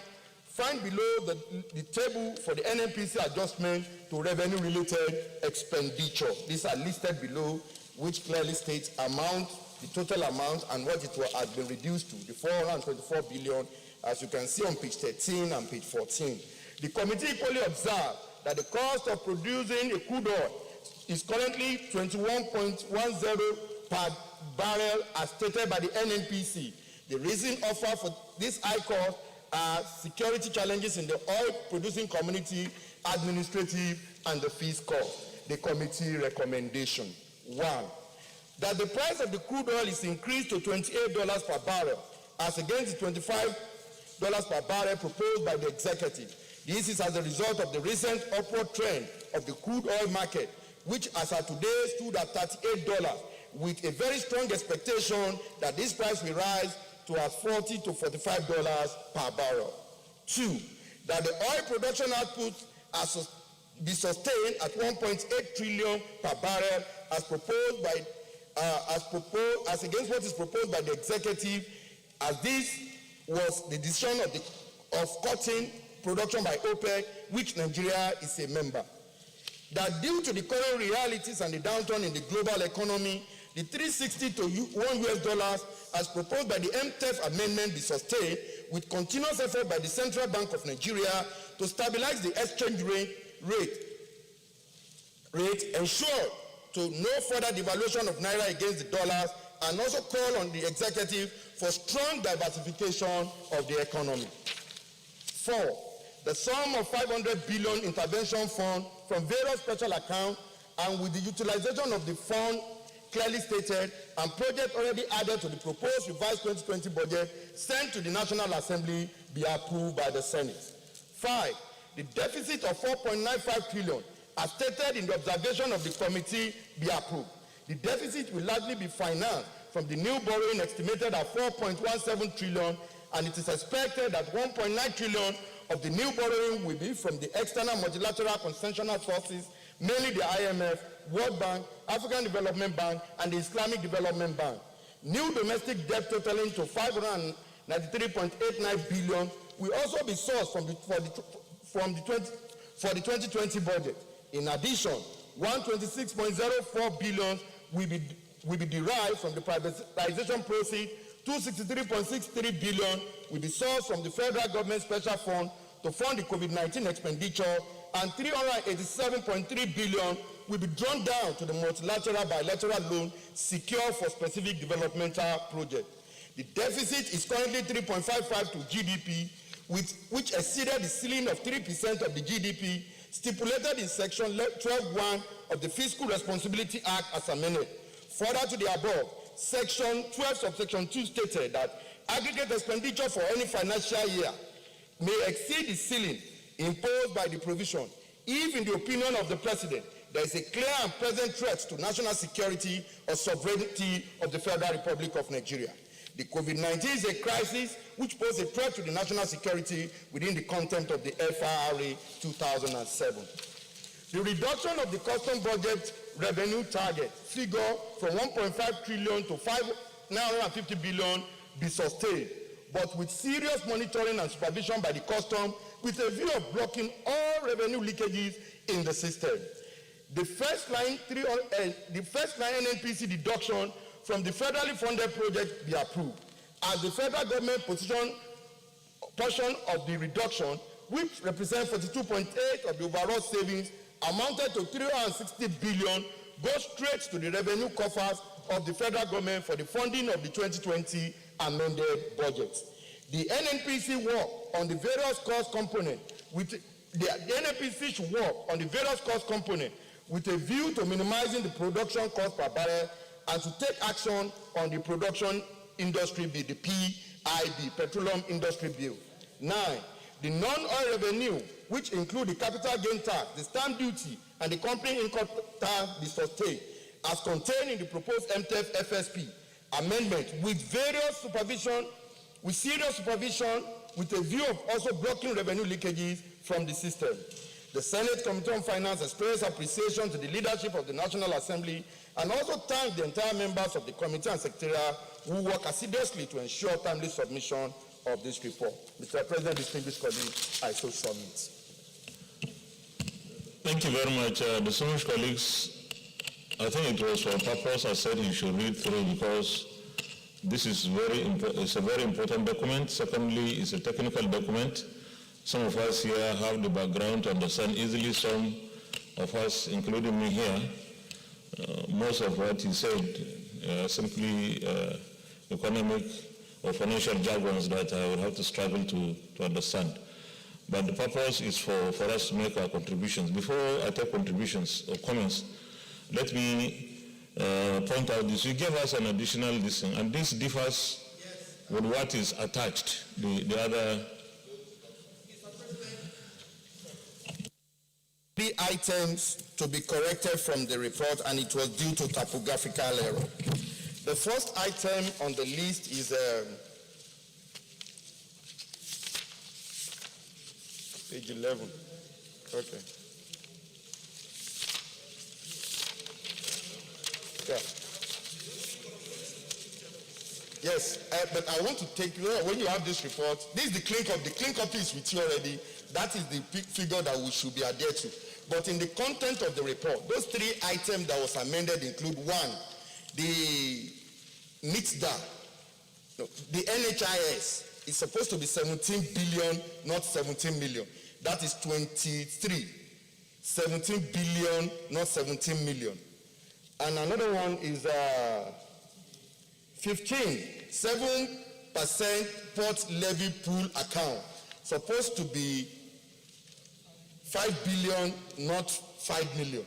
5 billion, not 5 billion. And the last one is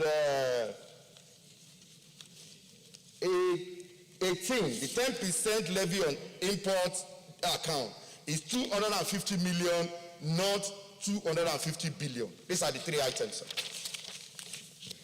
Senator Surajudeen Basiru Ajibala.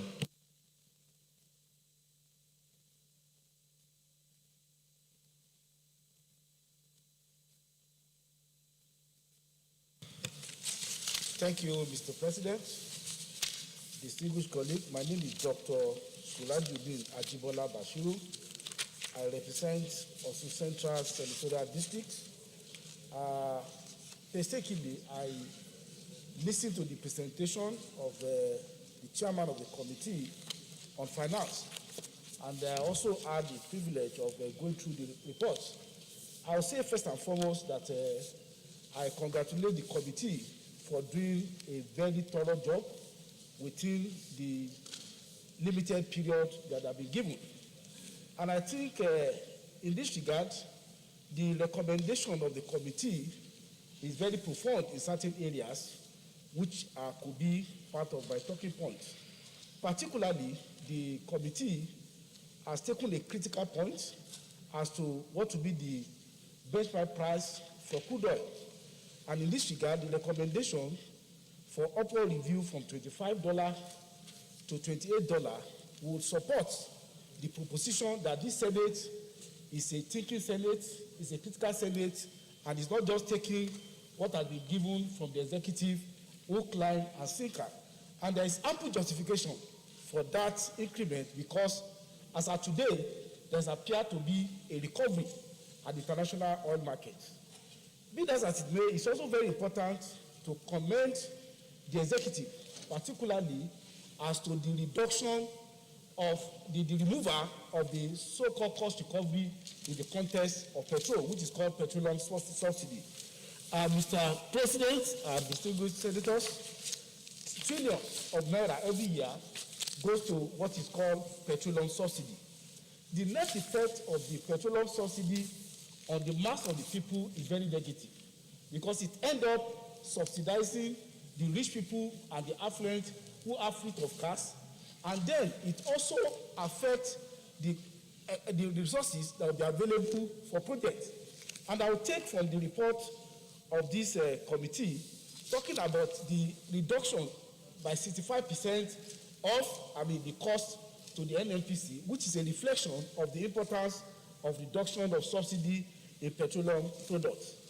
Another very important critical perspective of the committee in examining this document is in the area of deficit, of the financing deficit, and the various parameters upon which the earlier MTF was prepared had actually changed. One, the global pandemic is not a national disaster, it's a global disaster, which has affected every country in the world. Secondly, the price war between Russia and Saudi Arabia has also affected the parameters in terms of the resources available from oil. Thirdly, the COVID pandemic not only comes with its own disaster, it comes with an additional challenge in the sense that it affected the economy in a very negative manner, never contemplated by any of us in this generation because we have not experienced that one.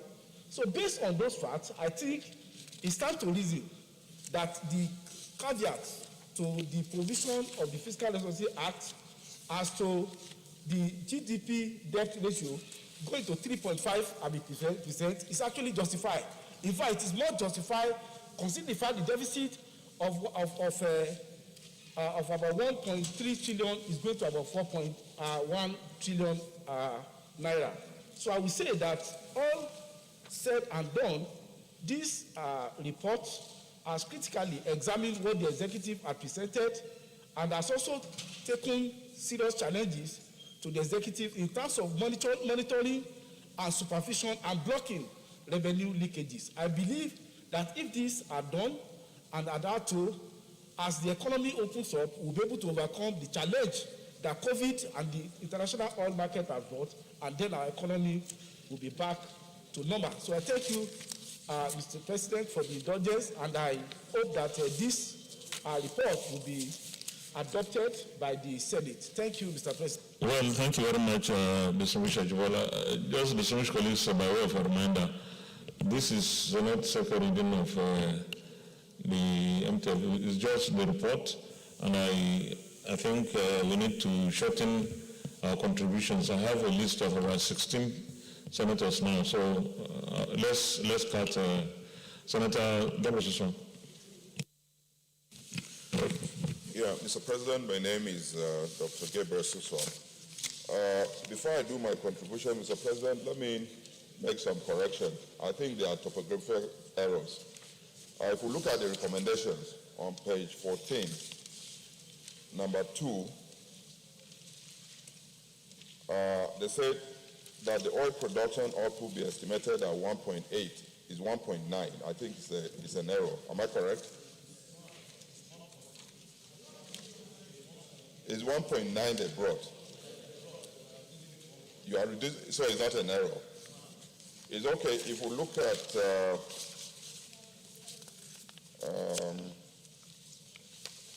if we look, there's, sorry, Mr. President.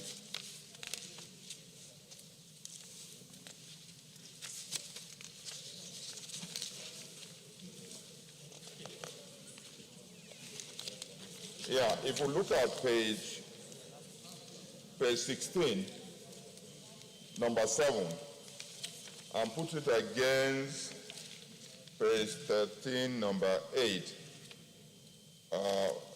Chairman, if we look at page 16, number 7, and then look at page 13, number 8. Number 8 in page 13 says the committee observed that the first line deduction by the Nnpc for federal funded upstream projects to expenditure have been reduced by 65%.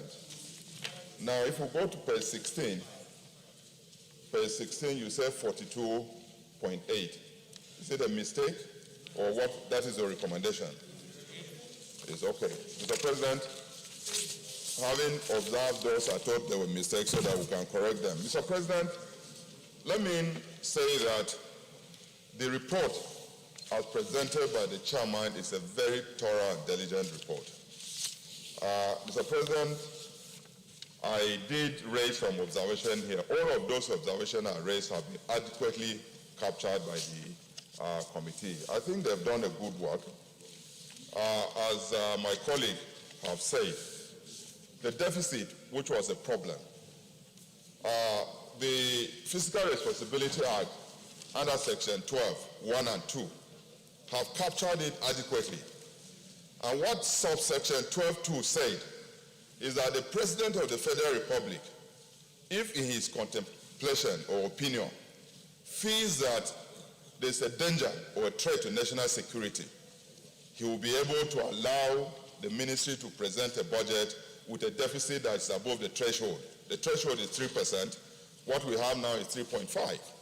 Now, the question is, Mr. President, are we under a crisis? The answer is yes. We are under a very serious threat to our national security because a hungry man or hungry people are angry people. And given what we are experiencing now, everything about the economy is going down.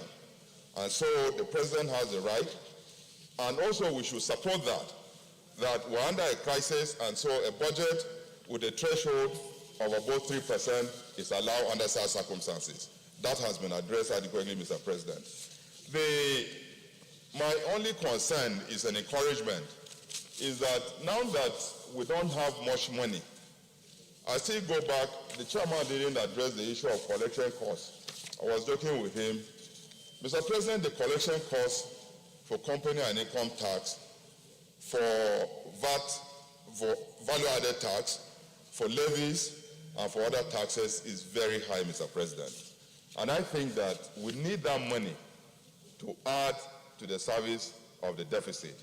And so I would want the chairman to, after this, engage Federal Inland Revenue chairman so that if it requires amendment of the laws for us to reduce the fee for this collection, we will do that. Because, Mr. President, like I said, and you said it here, that COVID-19 has presented us with a new normal. We are using, everything is now virtual. We hold meeting by Zoom. Children are schooling online. This collection is not sitting in the office. What it means is that we'll be bigger on technology. In the office space, no longer human logistics. So I don't see how collection costs should be that high. And so if we reduce the collection costs, we'll be able to add money to service our own deficit. Mr. President, I also still emphasize the issue of stamp duty. He has covered it here.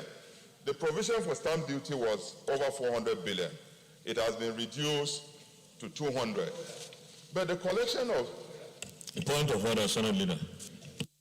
Thank you, Mr. President. I like to move a motion for the distinguished Senate to suspend is order 13 in order to allow us to continue with our proceedings beyond the appointed time. I so move. Minority Leader. Thank you, Mr. President. I so second. Distinguished colleagues, those in favor of the motion moved by the leader, seconded by the minority leader, that the Senate sits beyond, we suspend order 13 for the Senate to sit beyond 2 p.m. Say aye. Those against saying the ayes have it. Senator Susson. So, Mr. President, the issue of looking for additional revenue is what I was talking about. So, stamp duty presents us with an avenue where the federal government can raise a lot of money. I say that during this COVID-19, most of the transactions have been done through bank. Any transaction that is above 10,000 is charged by 50 naira. Those volumes of transaction are enough if we properly monitor the banks, because most banks are not remitting that money. With new technology now, they don't need to, any person need to go there. It's just for them to set up a system where any transaction in any bank that is above 10,000, anytime you do a transaction, you will see 50 naira stamp duty. That money is not remitted. If they're remitting it, we'll be able to access more money from that. And so the chairman, Committee on Finance, with the committee, should be mindful of that and make sure that we raise those monies. Also, Mr. President, solid minerals, we are talking about, he recommended diversification of our economy. We have a lot of solid minerals. There are major 7 solid minerals in this country. And the contribution to GDP as it relates to solid mineral is only 0.3%, Mr. President. And so I believe there is another area where, if seriously put into consideration, the federal government can raise more money to also address deficit as we go to 2021 budget, because by September or October, we should be getting that budget. I think that if we take all of this, and then, of course, as he said also in his recommendation, passing the PIB bill will also be able to give us more money to address this. Otherwise, Mr. President, I think this presentation is straight, very clear, and until we pass it, the chairman of appropriation will not be able to present the budget. And so, Mr. President, I don't think that this needs a very extensive debate. Colleagues will comment, but we should go ahead straight and pass this MTEF, so that by tomorrow we'll be able to start looking at the real budget. So, Mr. President, I so submit. Thank you. Senator Brown has on the agenda.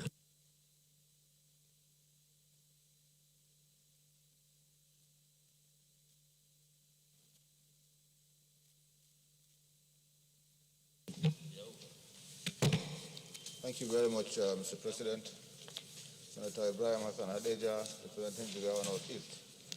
Mr. President, I also like to lend my voice and endorsement of this very detailed report by the Finance Committee.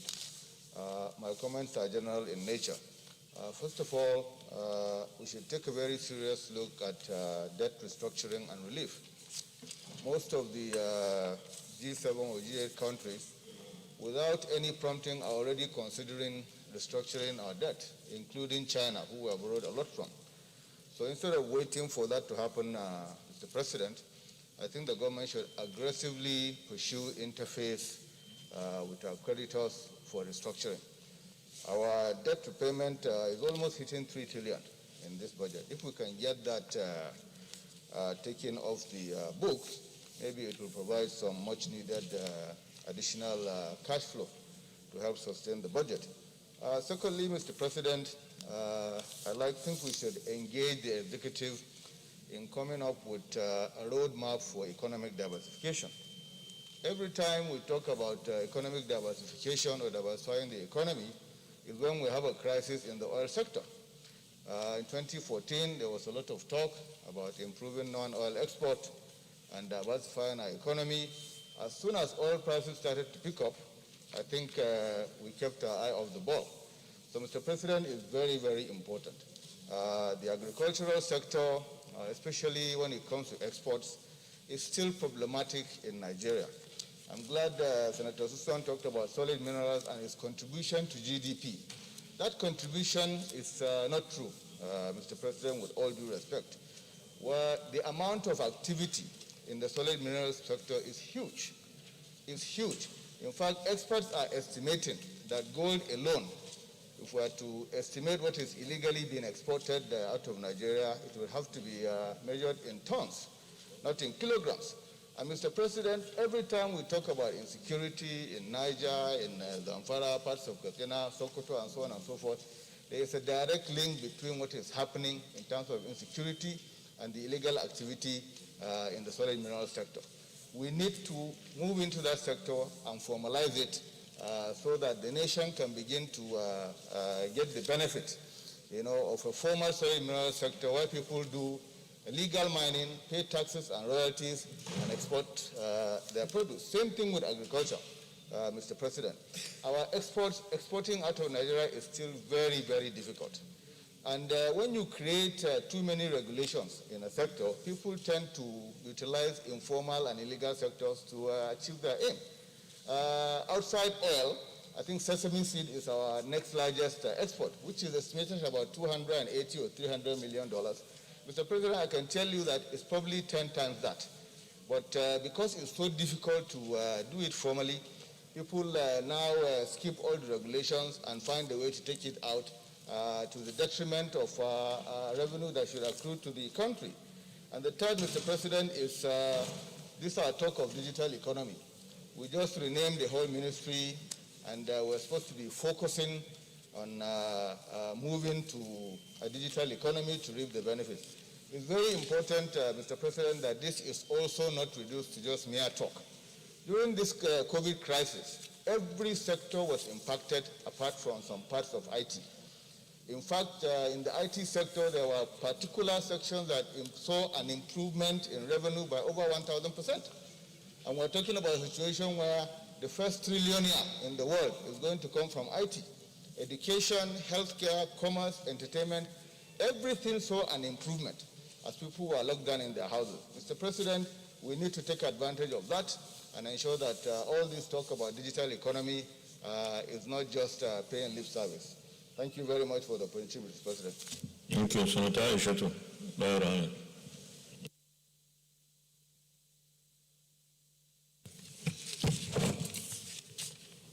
Thank you, Mr. President. Aisha Ahmed Benani, representing Adamawa Central. Mr. President, I want to lend my voice and commending the Committee on Finance for doing a very, very thorough job. I commend them and I commend the chairman of the committee. Mr. President, my observation is only or comment rather, on three aspects. First, if we look at our GDP, that's the actual GDP rate percentage in 2019, which is 2.27%. And then 2020 has passed, that is the last budget that was passed, it's 2.93%. So if you look at the percentage, it's about 0.02% increase from 2019 to 2020. That's the GDP rate in percentage. And then from the proposed budget that was passed and then the revised budget is 2.932 minus 4.4%. That is, if you do it into percentage, it's about 7.4%. And then to 2021, 2.88. That's meaning we are expecting an increase of about 7.3%, whereby we had a decrease of about 7.4%.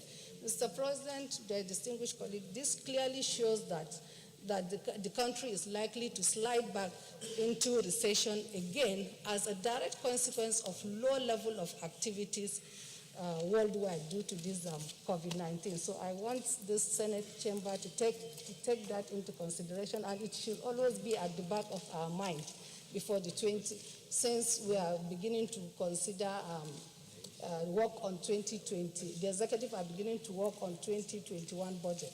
Secondly, Mr. President, the exchange rates from 305 to 360 to $1 certainly is a devaluation of of our naira. The country is the country is due to the fact that the country is experiencing challenges in foreign earning due to low export.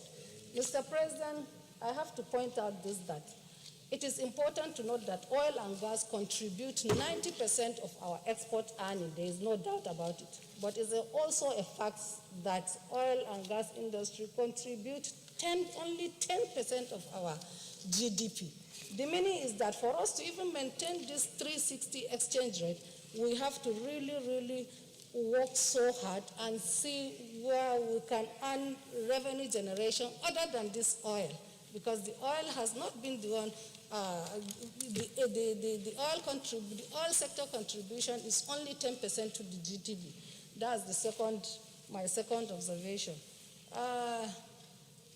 Mr. President, the third one is that the revised deficit financing in 2020 is expected to be financed with additional borrowing of this 4.173 trillion, as said by the chairman of the committee. 1.98 is expected to come from the external borrowing, while the other one, 2.19 from the local source. Mr. President, I'm very much concerned because we are already in June, and our contribution to the capital development expenditure in this budget is only, in the revised budget, is 2.2 trillion, 2.230 trillion. So if you do the calculation, the difference between 4.17 trillion and 2.2 trillion is 1.942 trillion. The meaning is that you are borrowing 46.5% to finance recurrent, while we're already in June. I was thinking that the committee will also take that into consideration and find a way to make some savings to that effect. Thank you, Mr. President. Thank you. Senator Walker.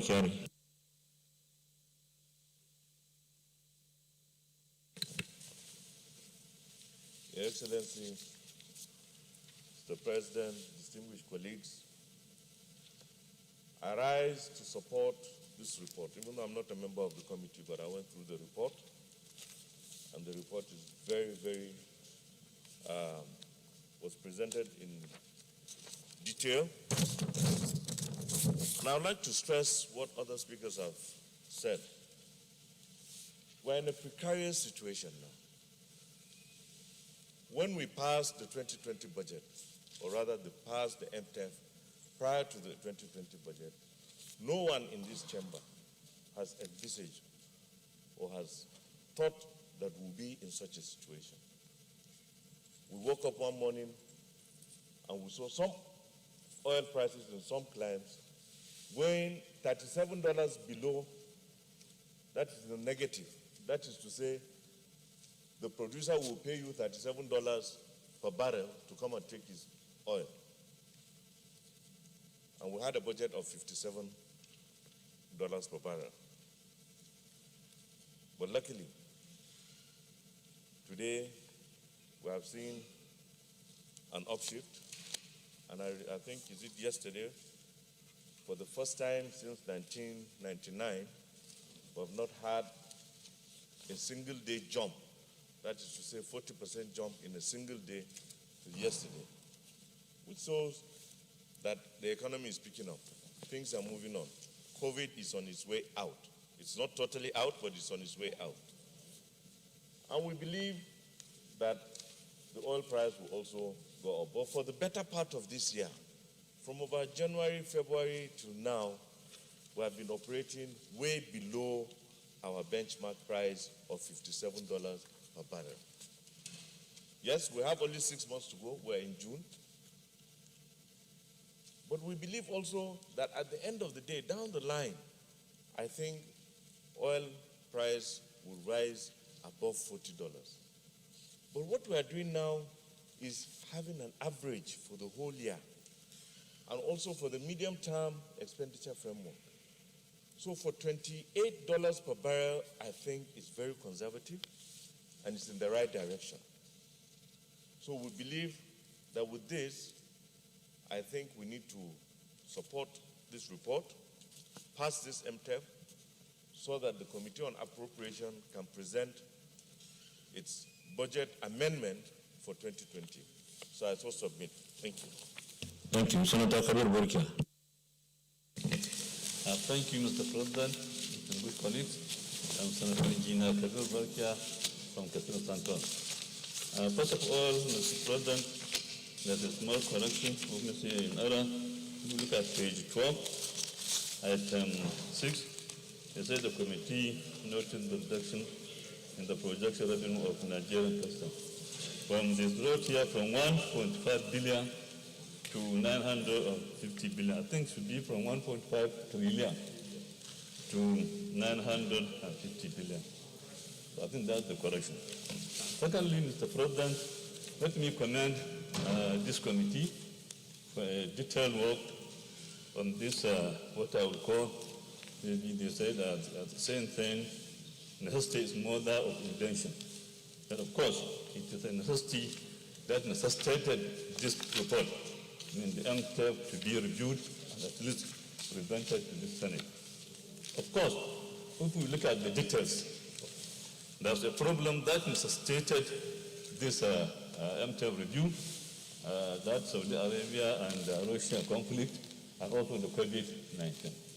So when we look at it, at the end of the day, if this budget is passed, I always look at the implementation. That's first and foremost. Because yes, we agree that maybe we pass the MTEF, and of course, we have another bill for this loan, and a loan that, of course, maybe you would like the Senate to look at it and also pass. So, Mr. President, distinguished colleagues, we have to look at, yes, not only maybe passing it, we have to also look at the implementation by the executive. Because we cannot, of course, maybe review all this MTEF, maybe also the looking at the debt, and then at the end of the day we agree that we pass it, and then coming to implementation will not be done accordingly. So I think that's a second one. And then third one, Mr. President, if you look at the production cost, I think if you go through all the production cost of all the countries that are producing oil, I can say maybe if we are not maybe the highest, we'll be among the highest. Because look at it, at least the marginal difference between production cost of 121 barrels, $1 per barrel, and also the amount maybe that, of course, now they are selling the oil. So we can say that definitely we have to, that necessitated us to go and borrow. So when we borrow, we must make sure that, of course, we utilize the money judiciously. And then, thirdly, Mr. President, I think this Senate, must look at it critically on this production cost. We have to revisit this PIB bill, so that definitely we have to look at it, sit down, see how we produce down, this production cost. Because if we continue like that, at the end of the day, continue to say, maybe we would work when keep the chop. We have the oil, and then those companies producing the oil, at least charging 21 or 22 dollars per barrel. And at the end of the day, we end up having nothing. Because, like, for example, now we're trying to say, okay, the benchmark should be $28 per barrel. And then if you subtract 22 or 21, what's left? So I think, Mr. President, we should do, colleagues, we have to look at this production cost with the aim of bringing it down. Thank you very much, Mr. Where is the chip in? Distinguished colleagues, I think we need to keep to 2 minutes so that we are able to accommodate. Senator Chukwuka Utazi. Thank you, Mr. President. I'm Senator Chukwuka Utazi. I represent the good people of Enugu North Senatorial District of Enugu State. I want to join my colleagues that have already thanked the committee led by Solomon that answers Olamileko of Lagos Central and his team for a good job done, even under a tight time frame for this job. Mr. President, I won't want to go into the issues already addressed by my colleagues in terms of the way they arrived at the medium-term expenditure framework. I want to go to the issues as it concerns the essence of this rework of 2020 budget, and that is the consequence of the COVID-19 pandemic that has made that 500 billion has been withdrawn from the special accounts to address certain areas of the economy. Mr. President, I've seen that from the 500 billion, 186 billion has been taken for health, for the upgrade of health infrastructure in the country. Mr. President, I think this is a wake-up call to what we have been complaining about, that our health institutions have not been taken adequate care of. And out of this 500 billion, 186 has been taken for this. Mr. President, I'm also saying that while we are looking at this, because we already have, we're already 6 months into the end of the budget cycle, I'm also conscious that, Mr. President, that within this period, the core circulars are already issued out to the MDAs for the 2021 budget. I am using this opportunity to sound a clarion call to our people that in making preparation for 2021 budget, that we have to lay emphasis on health and education. This is very, very important, so that we will not just come back to this issue once we have emergency, we start running helter-skelter. Let us now prepare in the 2021 budget, make enough preparations for having enough funds for education and health. And in doing that, Mr. President and my colleagues here, I am also of the opinion that the capital expenditure allocations we make for areas like road infrastructure, the rail lines, provision of rail lines in the country, should be given to private sector. Because we have these areas should go to the private sector, who should take invest in that area and recover their money. I'm also of the opinion that if you look at Lagos from Abuja here to Kaduna to Kano, it's a very busy road. If you give this into private investor, he will fund it, he will fund that road and recover his money from that. The same thing from Lagos to Benin to Onitsha. The same from Onitsha to Enugu to Port Harcourt. All these areas that are that the private sector can invest and get money, those people should be given to this area. If we do this, Mr. President, we should have enough money for health and education, where we are more concerned and that we are going to touch the lives of the people we represent in this area, Mr. President. That's what I'm saying here, to give room for other people to speak, because we have so many things to say here. But when we come back, we'll say address it. But this is the area that's very, very important, that we should depart from what we used to do before and do the right thing for our people. Thank you so much. Senator Betty. Thank you very much, Mr. President. Distinguished colleagues. Mr. President, I like to join my colleagues to commend the committee for a job well done.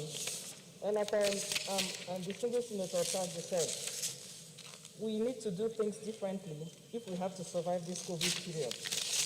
Talk about cost reduction. That is where I'm going to, because most of my colleagues have spoken a lot about the MTEL, but I'm going to focus my discussion on cost reduction.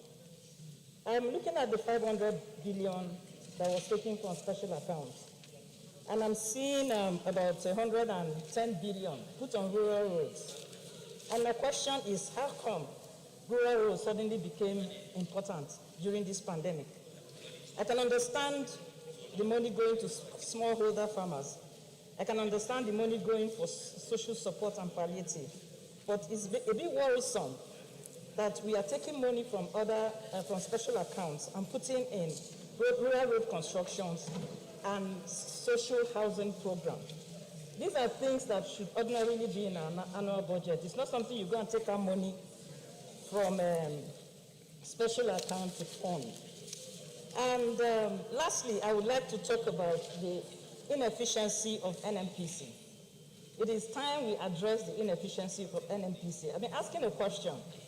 How come there is increase in the production cost of oil? From the report, they say there's an increase to $21 per barrel.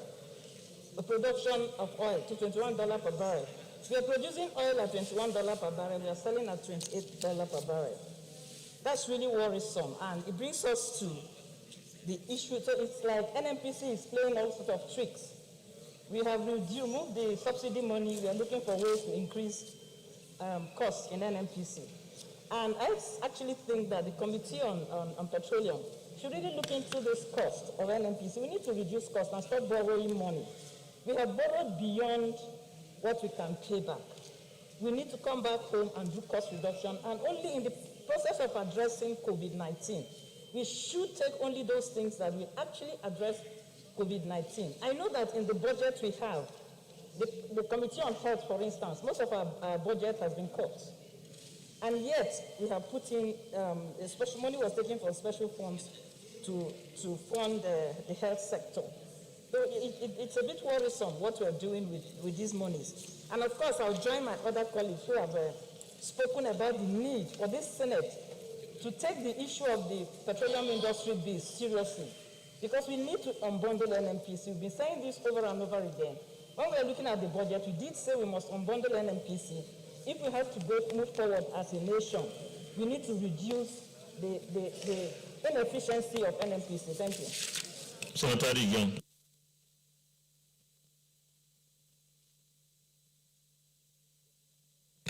Thank you, Mr. President. Distinguished colleagues, I remain Senator Heidi Gyang, representing Plateau North. Mr. President, I want to join earlier speakers to commend the very thorough work of the Committee on Finance on this MTEF, and to take note that the negative surprises that have necessitated a review of the assumptions that guided the parameters and benchmarks of the 2020 budget, particularly the adverse effects of COVID-19, the oil price war between Saudi Arabia and, of course, Russia, that has adversely affected our oil earnings.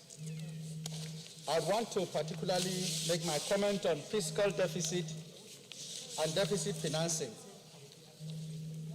and to take note that going by the Fiscal Responsibility Act, the debt to GDP ratio is not supposed to exceed 3%, but under this report, we have an expanded and enlargement to 3.5% of debt to GDP ratio. And of course, the justification that has been provided due to the negative surprises that I've mentioned is well taken.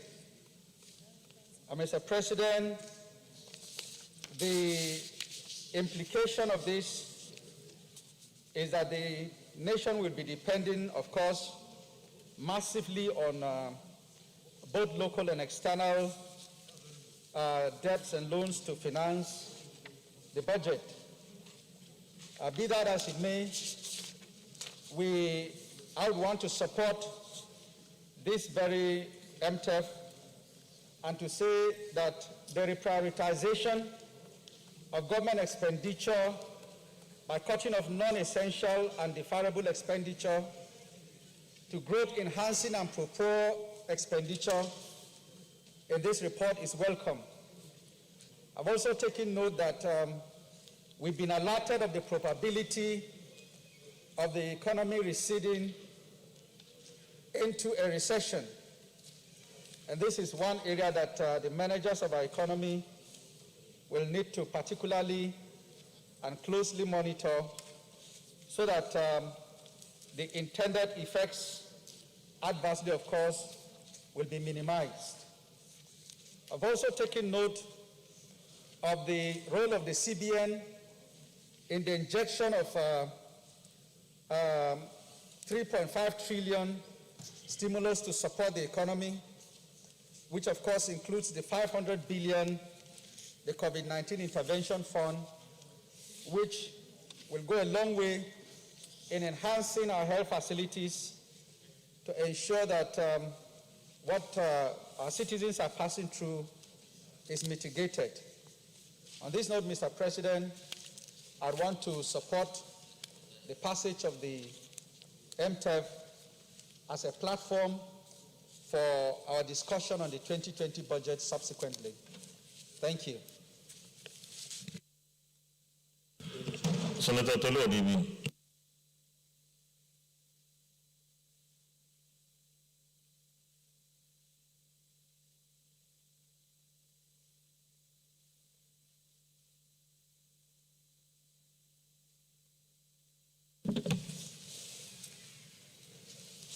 Thank you, Mr. President. Distinguished colleagues, let me take this opportunity to, first of all, commend the Senate Committee on Finance for the work that it did on these 2020 FTF assumptions. I've always said one thing about finance people and economists, they're eternal optimists. For those of us that are laymen, we feel otherwise because we can feel the pulse of what is going on. I did a close look at our budget over the last 5 years, and I can equally say that even at the best of times, we've only met about 50 or 55% of our budget projections. Not to talk of a period of so much uncertainty that we are in right now, because the truth of the matter is if anybody tells you they can forecast what will happen before the end of the year, they are just guessing, because the truth of the matter is nobody really knows. I look at our budget of 10.5 trillion. Equally, I did a closely look at our appropriations bill and what has made up our 10.5 trillion. And the truth of the matter is there's a lot that needs to be done with that budget. We honestly cannot run away from cutting costs. And there's so much duplicity in MDAs, ministries, and so many things like that that have ballooned these our budgets to 10.5 trillion, of which we are going to be going to borrow about 4.5 plus trillion to support. I am of the opinion that while these budget assumptions are a bit optimistic for this period, I feel that not knowing exactly what the future holds, in most cases it still looks a little bit conservative because it's based on what we had before, and not looking at not really looking at exactly what to expect. I feel that what I would like to see going forward is that for every budget increase, we equally have some kind of cost reduction of equivalent value. So that if the budget is going to go as it did from last year, from 8 trillion plus to 10 point something trillion, we should also come to the table with something of equal value in terms of cost reduction. And that will continuously be a way in order to safeguard and ensure that we are always monitoring costs. As I said, the 4.9 trillion is a huge sum. It's a major deficit that we have to go out to finance. We are almost financing almost 40% of our total budget. But I think, as I said, I think there needs to be more focus. Right now, there needs to be a restructuring of our budget to focus more on education, on health, on social amenities. I know my colleague there has talked about rural roads, but I can understand rural roads because obviously some of those have to be done in order to get a lot of produce to the market. But overall, as I said, this budget deficit is, for me, I'm discounting it because I believe that looking at going back and looking at the last 5 years, we've only made about 55% of this budget deficit. So I'm assuming, even in the worst case scenario that we are in right now, we may not even achieve up to that. And as such, definitely we are still going to have some kind of a deficit or some kind of a gap that needs to be filled. Thank you, Mr. President. Senator Soda. Thank you, Mr. President, my very distinguished colleagues. My name is Saidu Al-Ghali. I represent from the North. Mr. President, the issues I wanted to raise were raised by Senator Gabriel Suswan on stamp duty and Senator Kabiru Barikia on budget performance. However, I have some correction in the report for the Secretariat to note in page 8.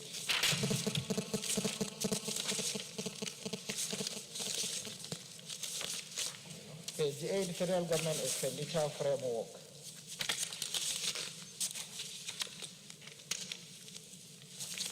The provision for personnel and pension costs was retained at 2.8 trillion and 536.72 trillion. It's billion, not trillion, respectively. The sum of 28.56 trillion, representing 1%, is 25.56 billion, not trillion. Thank you, Mr. President.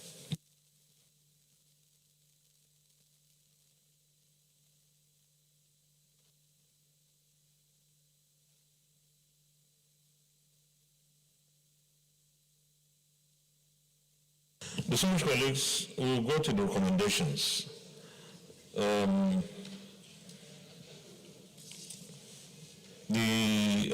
minority PDP is going to have a meeting, so we still have one or two more items on the order paper. I believe that we should.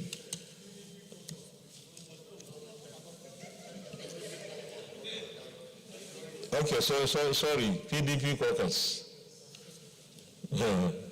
Okay, so I'll put the question on the recommendations on page 14. For recommendation 1, that the price of crude be increased to $28 per barrel as against the $25 per barrel proposed by the executive. This is as a result of the recent upward trend of the crude oil market, which as today stood at $38 per barrel, with a very strong expectation that the price will rise to as high as $40 to the barrel or $45 per barrel. Those in favor of this recommendation say aye. Those against say nay. The ayes have it. Recommendation 2, that the oil production output be sustained at 1.8 million barrels per day as proposed by the executive, as this was the decision of cutting production by OPEC, which Nigeria is a member. I think, Mr. Chairman, the executive proposed 1.9, not 1.8. So this 1.8 is ours, not as proposed by the executive. Yeah, I know, but the way you put it, you say sustained. It should be, this is, the executive requested for 1.9. This is 1.8. So this is National Assembly. Okay. I think we better reward it. You should work it, please. Thank you, Mr. President, distinguished colleague, that the oil production output be reduced to 1.8 million as against 1.9 proposed by the executive. So those in favor of recommendation 2, do we need to say as amended?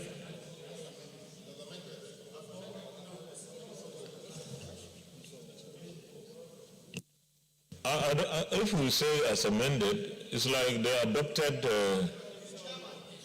Is the chairman? So it's now an original submission. Yes, it's an original submission. It's not as amended.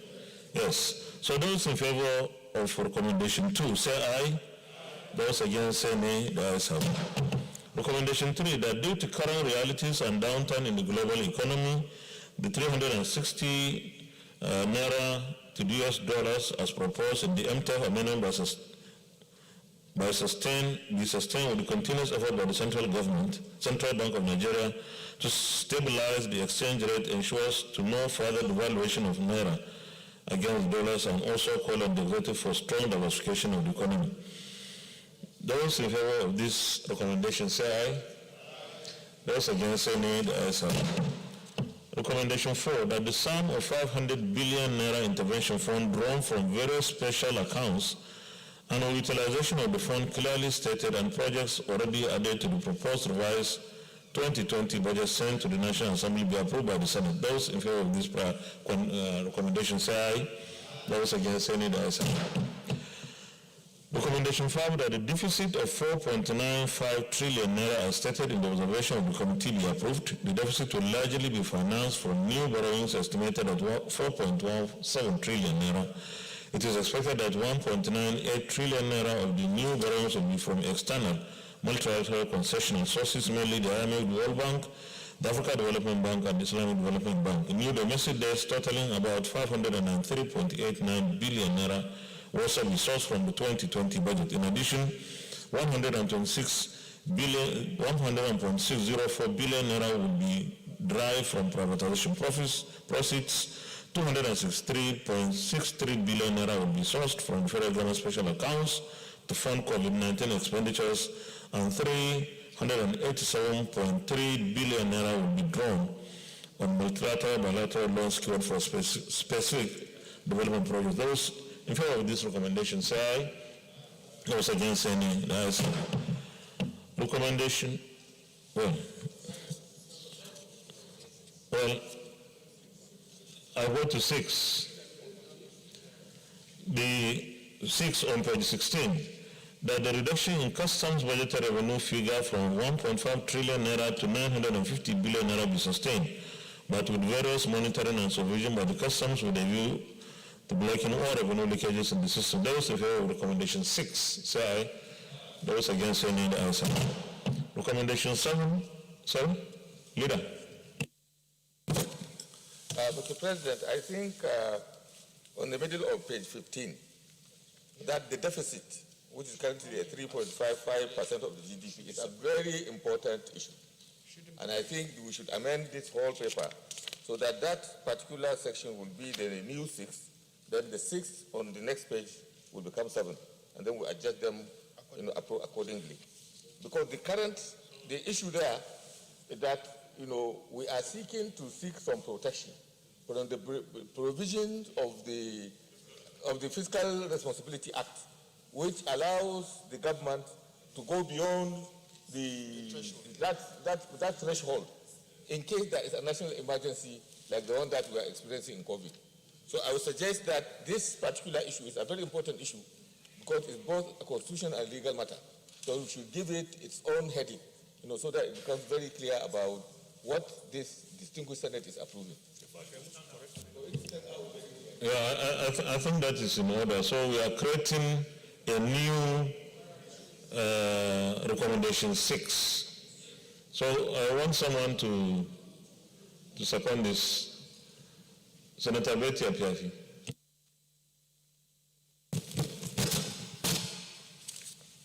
Mr. President, I rise to second the motion that we create a new number 6, which will represent the deficit, the deficit is currently 33.55 to GDP, which exceeds the ceiling of 3% of GDP, and the rest. I so second. So we now have a new number 6. Sorry? Yeah, I will read it out. The deficit, that's the new 6. The deficit is currently 3.55% to GDP, which exceeds the ceiling of 3% of GDP stipulated in Section 12, subsection 1 of the Federal Fiscal Responsibility Act 2007 as amended. Further to the above section, Section 12, subsection 2 stated that aggregate expenditure for the financial year may exceed the ceiling imposed by the provisions if, in the opinion of the President, there is a clear and present threat to national security or sovereignty of the Federal Republic of Nigeria. So those in favor of this recommendation, say aye. Those against, say nay. The ayes have it. Recommendation 6 will now be 7. So we will order accordingly. And there will be 10 recommendations in all. Recommendation 7, that the reduction in customs budgetary revenue figure from 1.5 trillion naira to 950 billion naira be sustained, but with serious monitoring and supervision by the customs with a view of blocking all revenue leakages in the system. Those in favor of recommendation 7. Sorry? No, that's 7. That's 7. So those in favor of recommendation 7 say aye. Those against say nay. The ayes have it. Recommendation 8, the 7 now is 8. That the first line Nnpc deductions from the federally funded project be approved as the federal government position of the reduction, which represents 42.8% of the overall savings amount to 360 trillion naira, go straight out billion. Mine is reading trillion. Amount to 360 billion naira goes straight to the revenue coffers of the federal government for the funding of the 2020 amended budget. That was in favor of recommendation. Sorry? Which is correction? The portion there you corrected is not position, it's portion. It's portion. Federal government portion, not position. Okay. Federal government portion. Okay. So those in favor of prayer 8, the new prayer 8 say aye. Those against say nay. Prayer 9, that the Nnpc works on the various cost components with a view to minimizing the production cost per barrel and should take action on the petroleum industry bill PIB. Those in favor of prayer, recommendation 9 say aye. Those against say nay. The ayes have it. And recommendation 10, that the non-oil revenue, which includes the capital gains tax, stamp duty, and company income tax, be sustained as contained in the proposed MTF-FSP amendment with various supervision, with serious supervision, with a view of blocking revenue leakages within the system. Those in favor of recommendation 10, say aye. Those against, say nay. The ayes have it. Thank you very much, distinguished colleagues. Let me re-echo some of the comments of some of our colleagues. We should take note of what Senator Gabriel raised, and I believe that the deployment of technology in the short term could be a little bit, could add to our expenditure, but in the medium and long term should give us cheaper ways and more effective and efficient way of collecting our revenues or taxes. So we should be looking at that.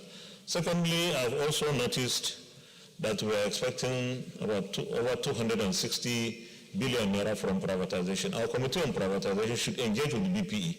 What are they doing really to ensure that the privatization process is driven sufficiently for us to recognize those funds that we are expecting? I also, sadly, noticed that we still have a lot of money in our natural resources development account.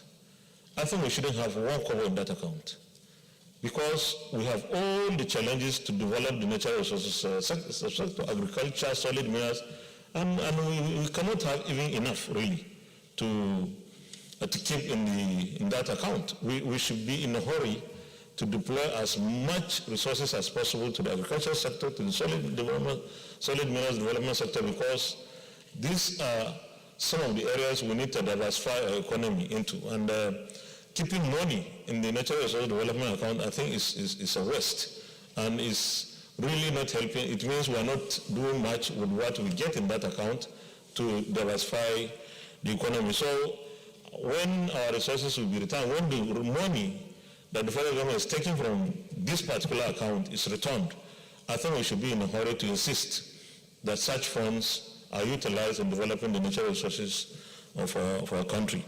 With this, I want to congratulate the Committee on Finance. It's been a very, very good job, even though you had very limited time, but you did extremely well. Leader of the Senate.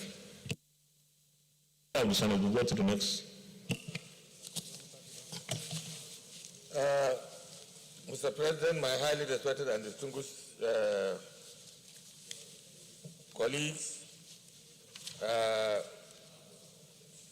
would like to seek your indulgence and your support for us to consider the sixth order of the day, because it is very, very important and vital for what we are going to do. A lot of the initiatives in the revision of the budget is predicated on loss of revenue, which could only be plugged, through fresh loans, some of which are budget support. So if we are really to consider this MTEF, it's very important for us to consider the borrowing plan and the borrowing arrangements that will legalize the medium-term expenditure projections, that we have already approved. Therefore, I would seek your indulgence, distinguished colleagues, to move on the sixth order of the day, which is the presentation and consideration of the report of the Committee of Local and Foreign Debts of the Federal Government External Borrowing to finance the proposed revised budget 2020. Distinguished senators will recall that the request of Mr. President, Commander-in-Chief of the Federal Government External Borrowing to finance the proposed revised 2020 budget was referred to the committee on Thursday, 28 May 2020. Mr. President, you may wish to invite distinguished Senator Clifford Odia to move the motion for the Senate to receive and consider the report of the committee. Minority Leader. Senator Odia, please. Sorry, Minority Leader. Senator Clifford Odia. Thank you very much, Mr. President, my very dear colleagues. My name is Senator... Senator Odia, let me speak with Minority Leader.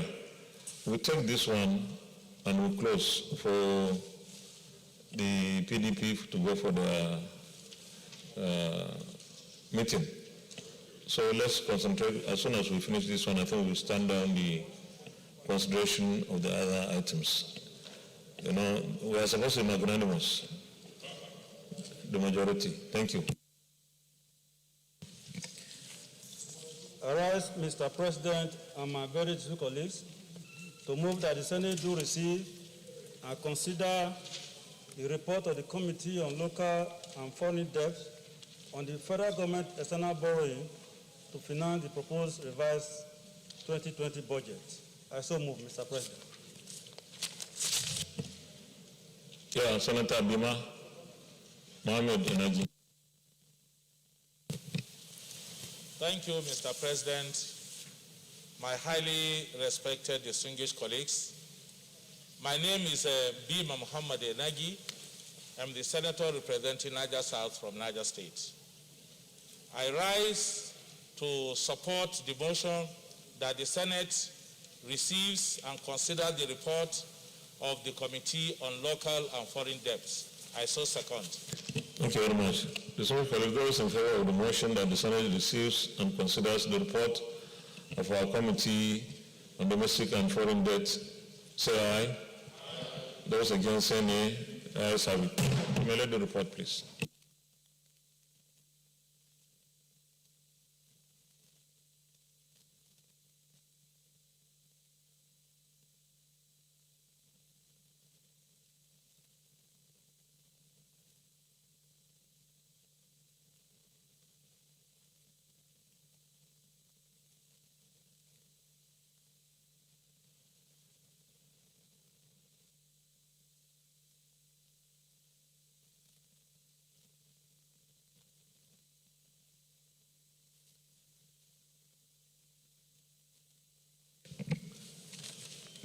Mr. President, my very dear colleagues, This is the report from the Committee on Local and Foreign Debt in respect of the request for approval of personal loan to finance Federal Government of Nigeria proposed revised 2020 budget deficit.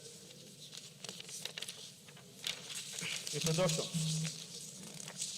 The Senate of the Federal Republic of Nigeria, at its sitting of Thursday, 28 May 2020, read a communication dated 19 May 2020 from the President and Commander-in-Chief of the Armed Forces of the Federal Republic of Nigeria, President Muhammadu Buhari, requesting for approval of the Senate for external borrowing for the following purposes.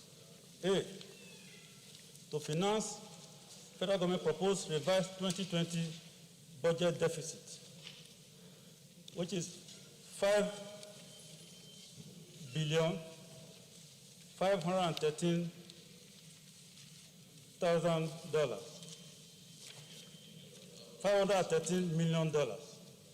B, to finance priority projects of the federal government to address the impact of COVID-19 pandemic and to improve Nigeria's food security, which is €1,248,995 million. C, to finance state government facing fiscal challenges arising from the COVID-19 pandemic. 2, the communication, together with the analysis attached thereto, was referred to the Committee on Local and Foreign Debt for further legislative action. 3, the request of Mr. President is in compliance with the provision of the Debt Management Office Establishment Act 2003 DMO and the Fiscal Responsibility Act of 2007, which both enjoin the federal government to seek and obtain the approval of the National Assembly before obtaining external loans on behalf of the Federation and states. 2, mandate. The request was referred to the Committee on Local and Foreign Debt for further legislative action with the mandate to report back to the Senate at plenary with appropriate recommendations for consideration and approval. 3, methodology. The committee invited and interacted with the following ministry, departments, and agencies of government: Ministry of Finance, Budget and National Planning, the Debt Management Office, Budget Office of the Federation, and obtained written submission as well as presentations. 2, the district committee members were briefed during the interactive question and answer section, and the matter was extensively deliberated upon thereafter by the committee members. Our findings and observations. 1, the committee knows that the revenue projection contained in the Appropriation Act of 2020 has been adversely impacted by revenue shortfall due to the global COVID-19 pandemic.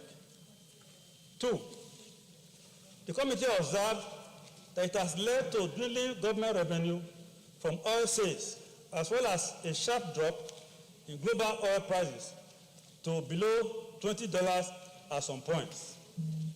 3, the committee knows that the pandemic has led to the need for emergency health expenditure and palliative in order to contain the pandemic, mitigate its effect on citizens, and also to prepare for a post-pandemic era.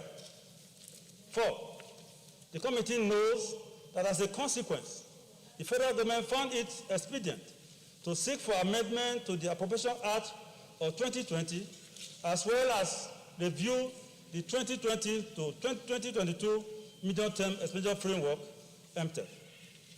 5, the committee knows that it is in this regard that the Appropriation Act Amendment Bill 2020, together with the revised Medium-Term Expenditure Framework, is before the Senate for consideration and passage.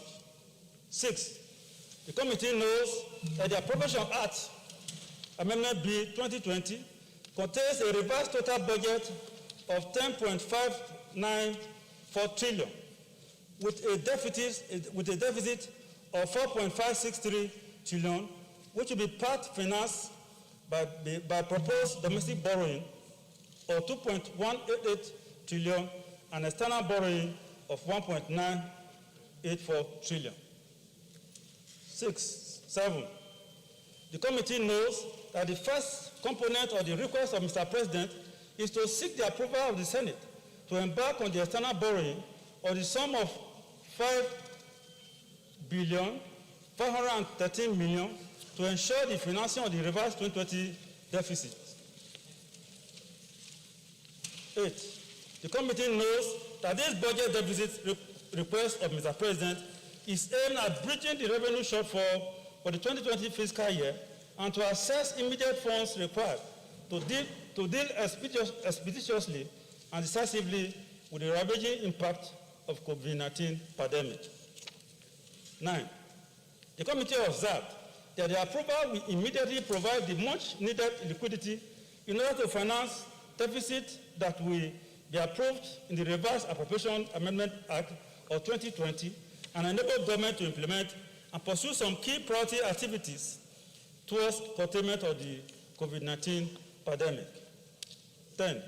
In view of the above, the committee, based on clarification and information provided by the Minister of Finance, Budget and National Planning, decided to accelerate the consideration for approval the sum of $5,513 million being first component of the request in respect of the funding of the budget deficit proposed for 2020 fiscal year. 11. The committee, in agreement with the attending MDAs, concluded that in the present circumstances of absence of required details, it will resume and conclude the consideration of other associated components of Mr. President's external borrowing request related to the funding of priority projects of the federal government to be captured in the budget estimate for 2021 and facilitate to support state government to face the challenges of COVID-19 pandemic. 12. The committee knows that the request for funding the external borrowing component of proposed 2020 fiscal year deficits is as follows. The table is there. 1. International Monetary Fund, IMF. What we are taking from them is $3.4 billion for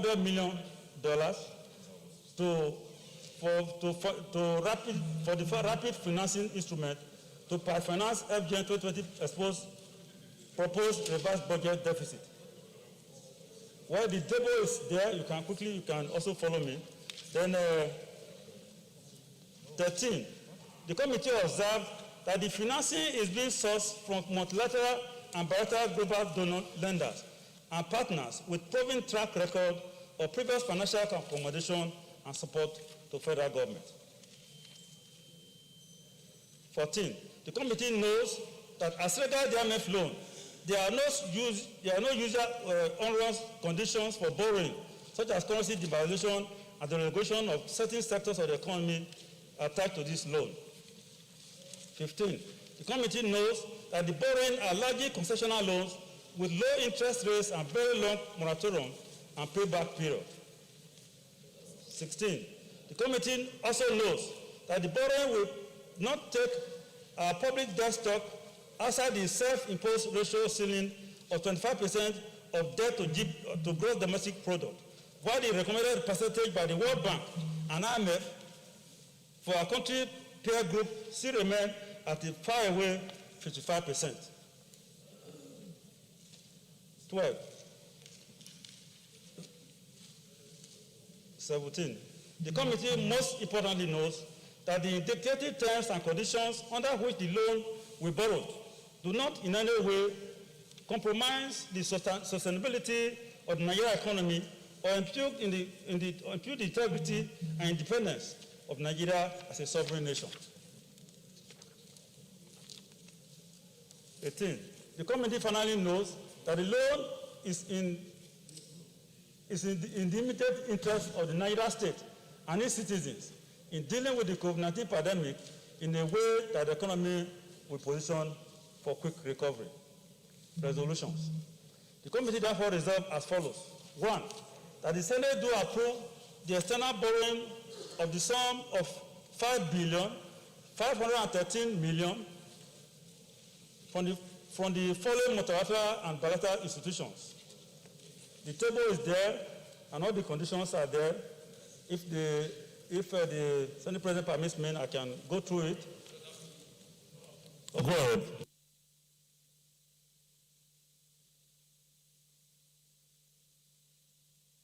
Okay. Well, in that table, you find out the details, the interest rates, the grace period, and the tenor. So they are well specified there. You can go through. Then, 2, that the terms and conditions of the loans from each lender as are contained in the duly executed loan agreement be forwarded to the National Assembly for proper documentation. Conclusion. The committee wishes to sincerely express appreciation to the leadership and our distinct members for the opportunity extended to us to serve in this capacity. Thank you very much. Thank you very much. Comment Senator Dr. Sirajuddin Ajibola.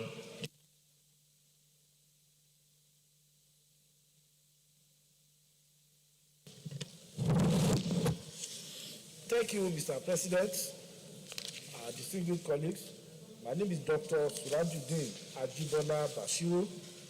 I represent Osun Central Senatorial District. Mr. President, I think the starting point in my comment, I must congratulate Senator Odia for delivering on this very important national assignment within time. But I think the starting point for the thoroughness of the work of the committee of the Senate is to make reference to paragraph 6 in their finding. And in that paragraph, they stated that the committee, in agreement with attending MDAs, concluded that in the present circumstances of absence of required detail, it will resume and conclude the consideration of the other 2 outstanding components of Mr. President's external borrowing request relating to funding of priority projects and as well as facility support to the state. It is important to underscore is because of those that will say that the Nigerian Senate is always quick to approve loan requests by the executive. This paragraph shows that because there were not enough materials for those 2 other aspects, components of the borrowing, it has been set down. So this clearly removed the erroneous impression, which is with respect mischievous, to say Senate is just always quick to accept and endorse requests by the executive. Then secondly, I think with respect, the approval of this report of the committee is actually been predetermined by the resolutions 5 and 6 already approved in the consideration of the MTEF just a moment ago in this chamber. In that recommendation 5 and 6 made reference to the fact that this Senate had approved the recommendation of the MTEF that there's a deficit of 4.95 trillion in the current budget and that this will be largely financed from new borrowings estimated at 14.17 trillion. From this, it is expected that 1.98 trillion of the new borrowing will fund external multilateral concessional sources, mainly IMF, World Bank, African Development Bank, and Islamic Development Bank. I will say, therefore, that going by already agreed recommendation and resolution, I will say that going by the agreed recommendation and resolution, accepting that there will be deficit in the 2020 budget and there will be necessity to take borrowing to be able to bridge the gap in the deficit, automatically this report of the committee is a logical sequence that ought to be adopted without any much problem. And of course, the reality that has come, because people will say, why is even there a request for loan? The reality is that 3 very important things has happened that we cannot wish away, which have affected the ability to fund the Nigerian budget from its revenue. 1, you can see that even talking, we have to put on masks. This was not the case as at February this year, the COVID pandemic has affected the economy, that the economy has been in state of paralysis for the past 3 months. Secondly, the international politics of oil between Russia and Saudi Arabia has affected the price of oil.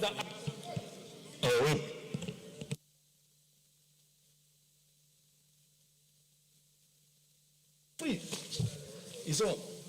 Then the third is that the fact that there has been a drilling in the fortune of the country does not also affect the fact that there is a need for additional expenditure to be able to take care of critical infrastructure, critical intervention to be able to do so. So we are in a state that as reasonable Nigerians, as leaders of the people, we must take the tough option of ensuring that we revitalize our economy by taking this very important facility. So I urge my colleagues, without much ado, and in view of the earlier resolutions adopted 5 and 6 in the MTF, we should take it without much problem. Thank you, Mr. President. Senator Suleiman Kwame. Thank you, Mr. President. Distinguished colleagues, my name is Suleiman Abdul Kwari. I represent Kaduna North.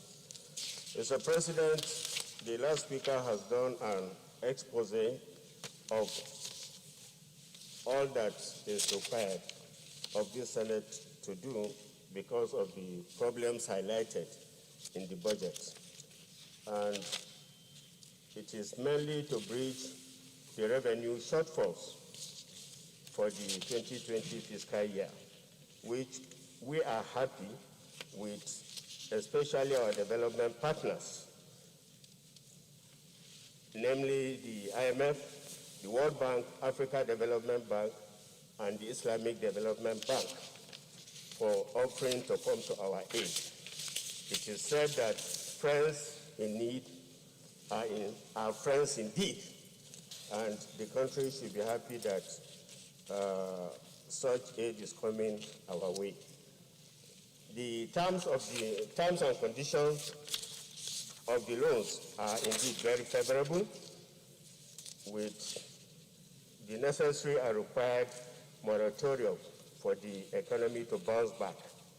And it is indeed with this in mind that I stand up to lend my support to what has been presented before the Senate and to urge us all to please approve this as presented.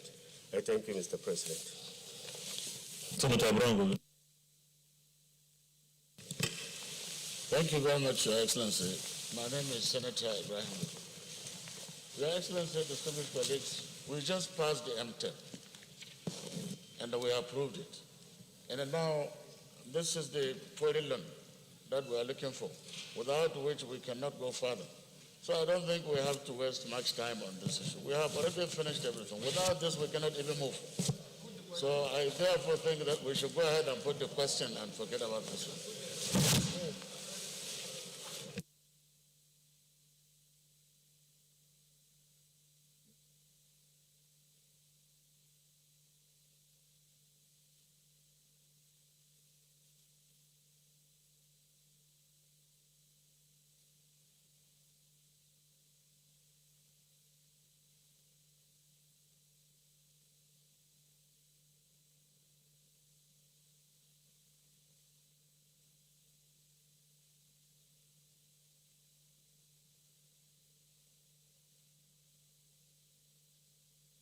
Okay. Before we take the recommendation, let me invite Senator Geshambasi.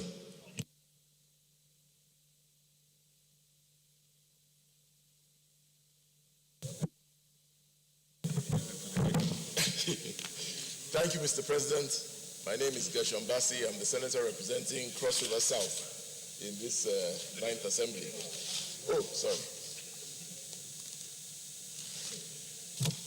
Mr. President, this is a job well done by the Committee on Debt, headed by distinguished Senator Clifford Odia.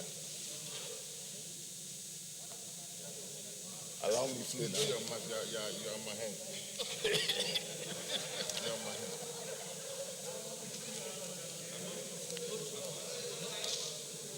Mr. President, let me congratulate the Committee on Debt and borrowing for this very thorough job that they have done. It is clear that the condition that we find ourselves in Nigeria today, there is need to borrow in order to finance our budget. Clearly, we have no option. And therefore, the presentation by our committee and the thorough work that has been done by this committee must be commended. And we urge the executive to quickly implement this report. We have found that there are a lot of concessionary rates that we have been able to look for and find in the IMF, in the World Bank, in the ADB, and of course in the Islamic Development Bank.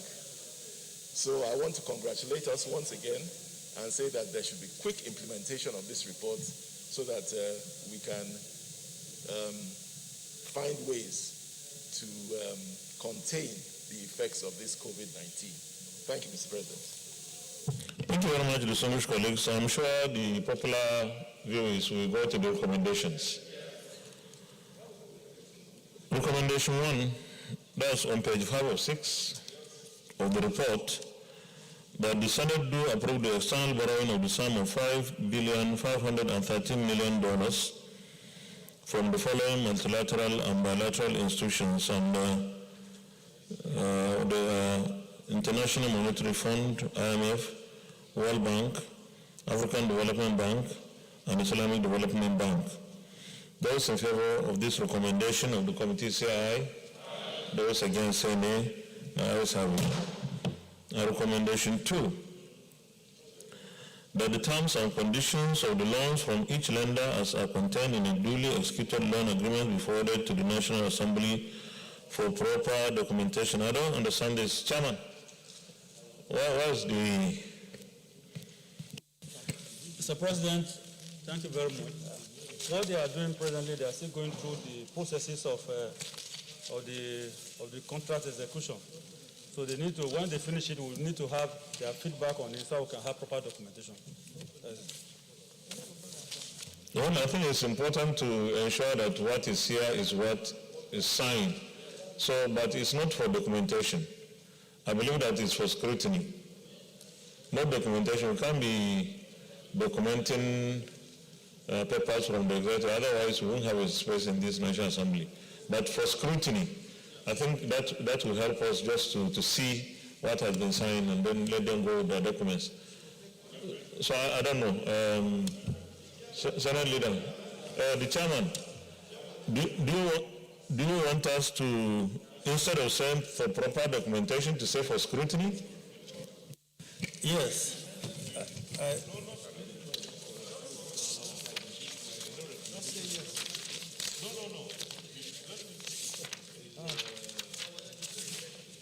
I will propose that the terms and conditions of the loan from each lender as contained in a duly executed loan agreement be forwarded to the National Assembly for proper documentation. For scrutiny, sorry. I so move, Mr. President. Okay, now that it is you, it's not an amendment. So the recommendation will read that the terms and conditions of the loans from each lender as are contained in a duly executed loan agreements be forwarded to the National Assembly for scrutiny. Those in favor of this recommendation say aye. Those against say nay. The ayes have it. Well, thank you very much, distinguished colleagues. Additional what?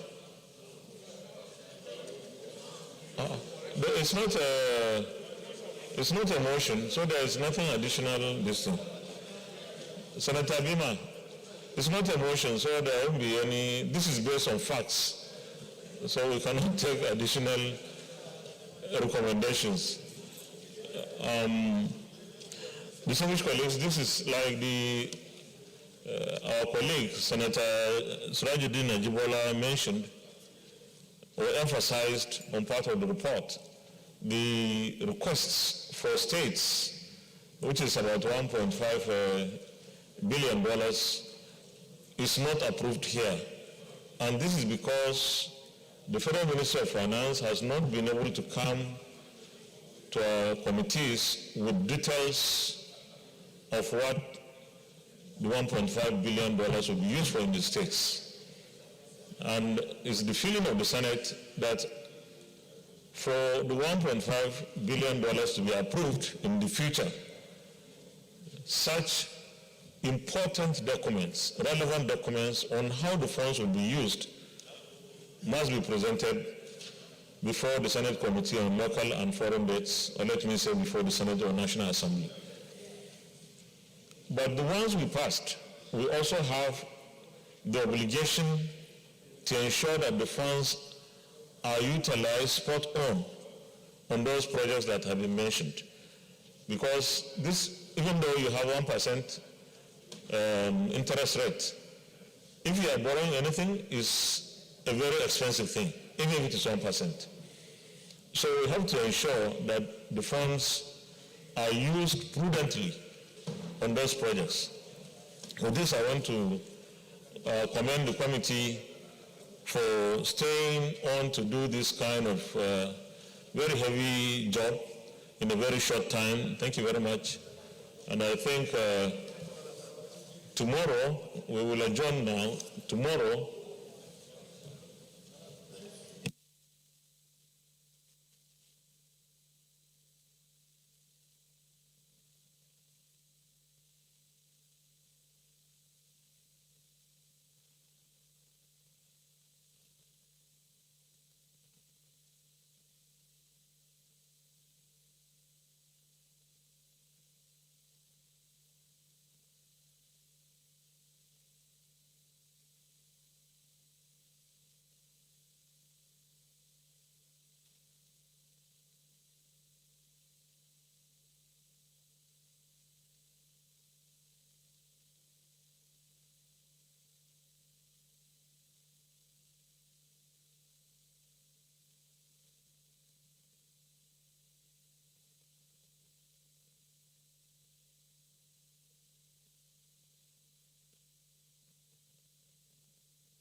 okay, thank you very much, distinguished colleagues.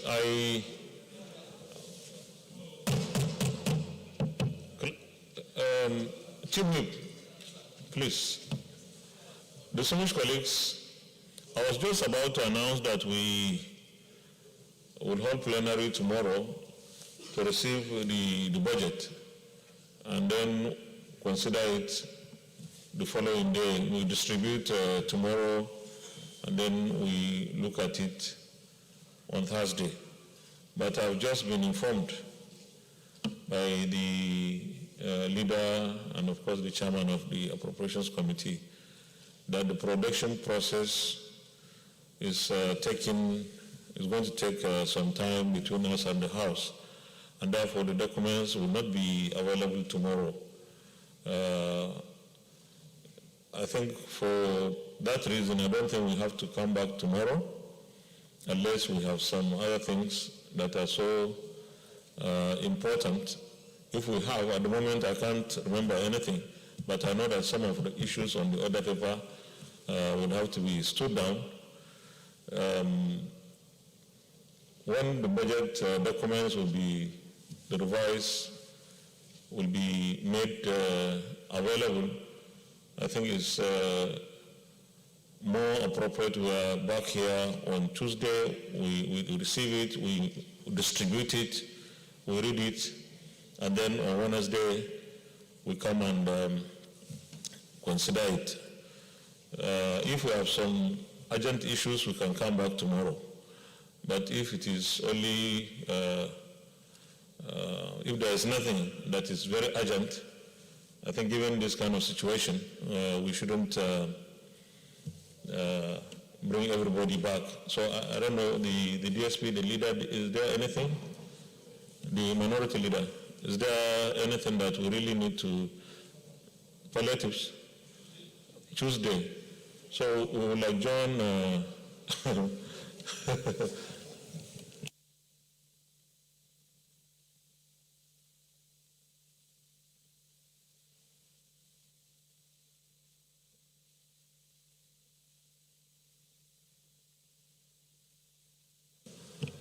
So we'll adjourn until Tuesday, but we will suspend sitting until Tuesday. Leader, you stand down the consideration of the remaining items on the order paper for our colleagues and the minority to go for their meeting. Mr. President, my highly respected and distinguished colleagues, having come this far, I would like to move a motion for this distinguished Senate to stand down, follow other items on our order paper to another legislative day. I so move. Minority Leader. Mr. President, I so second. Distinguished colleagues, those in favor of the motion that we stand down the consideration of the remaining items on the other paper till another legislative day, say aye. Those against, say nay. The ayes have it. The Senate is hereby adjourned. We suspend plenary till Tuesday. Tuesday, the 9th of June, 2020 at 10 a.m. prompt. Thank you.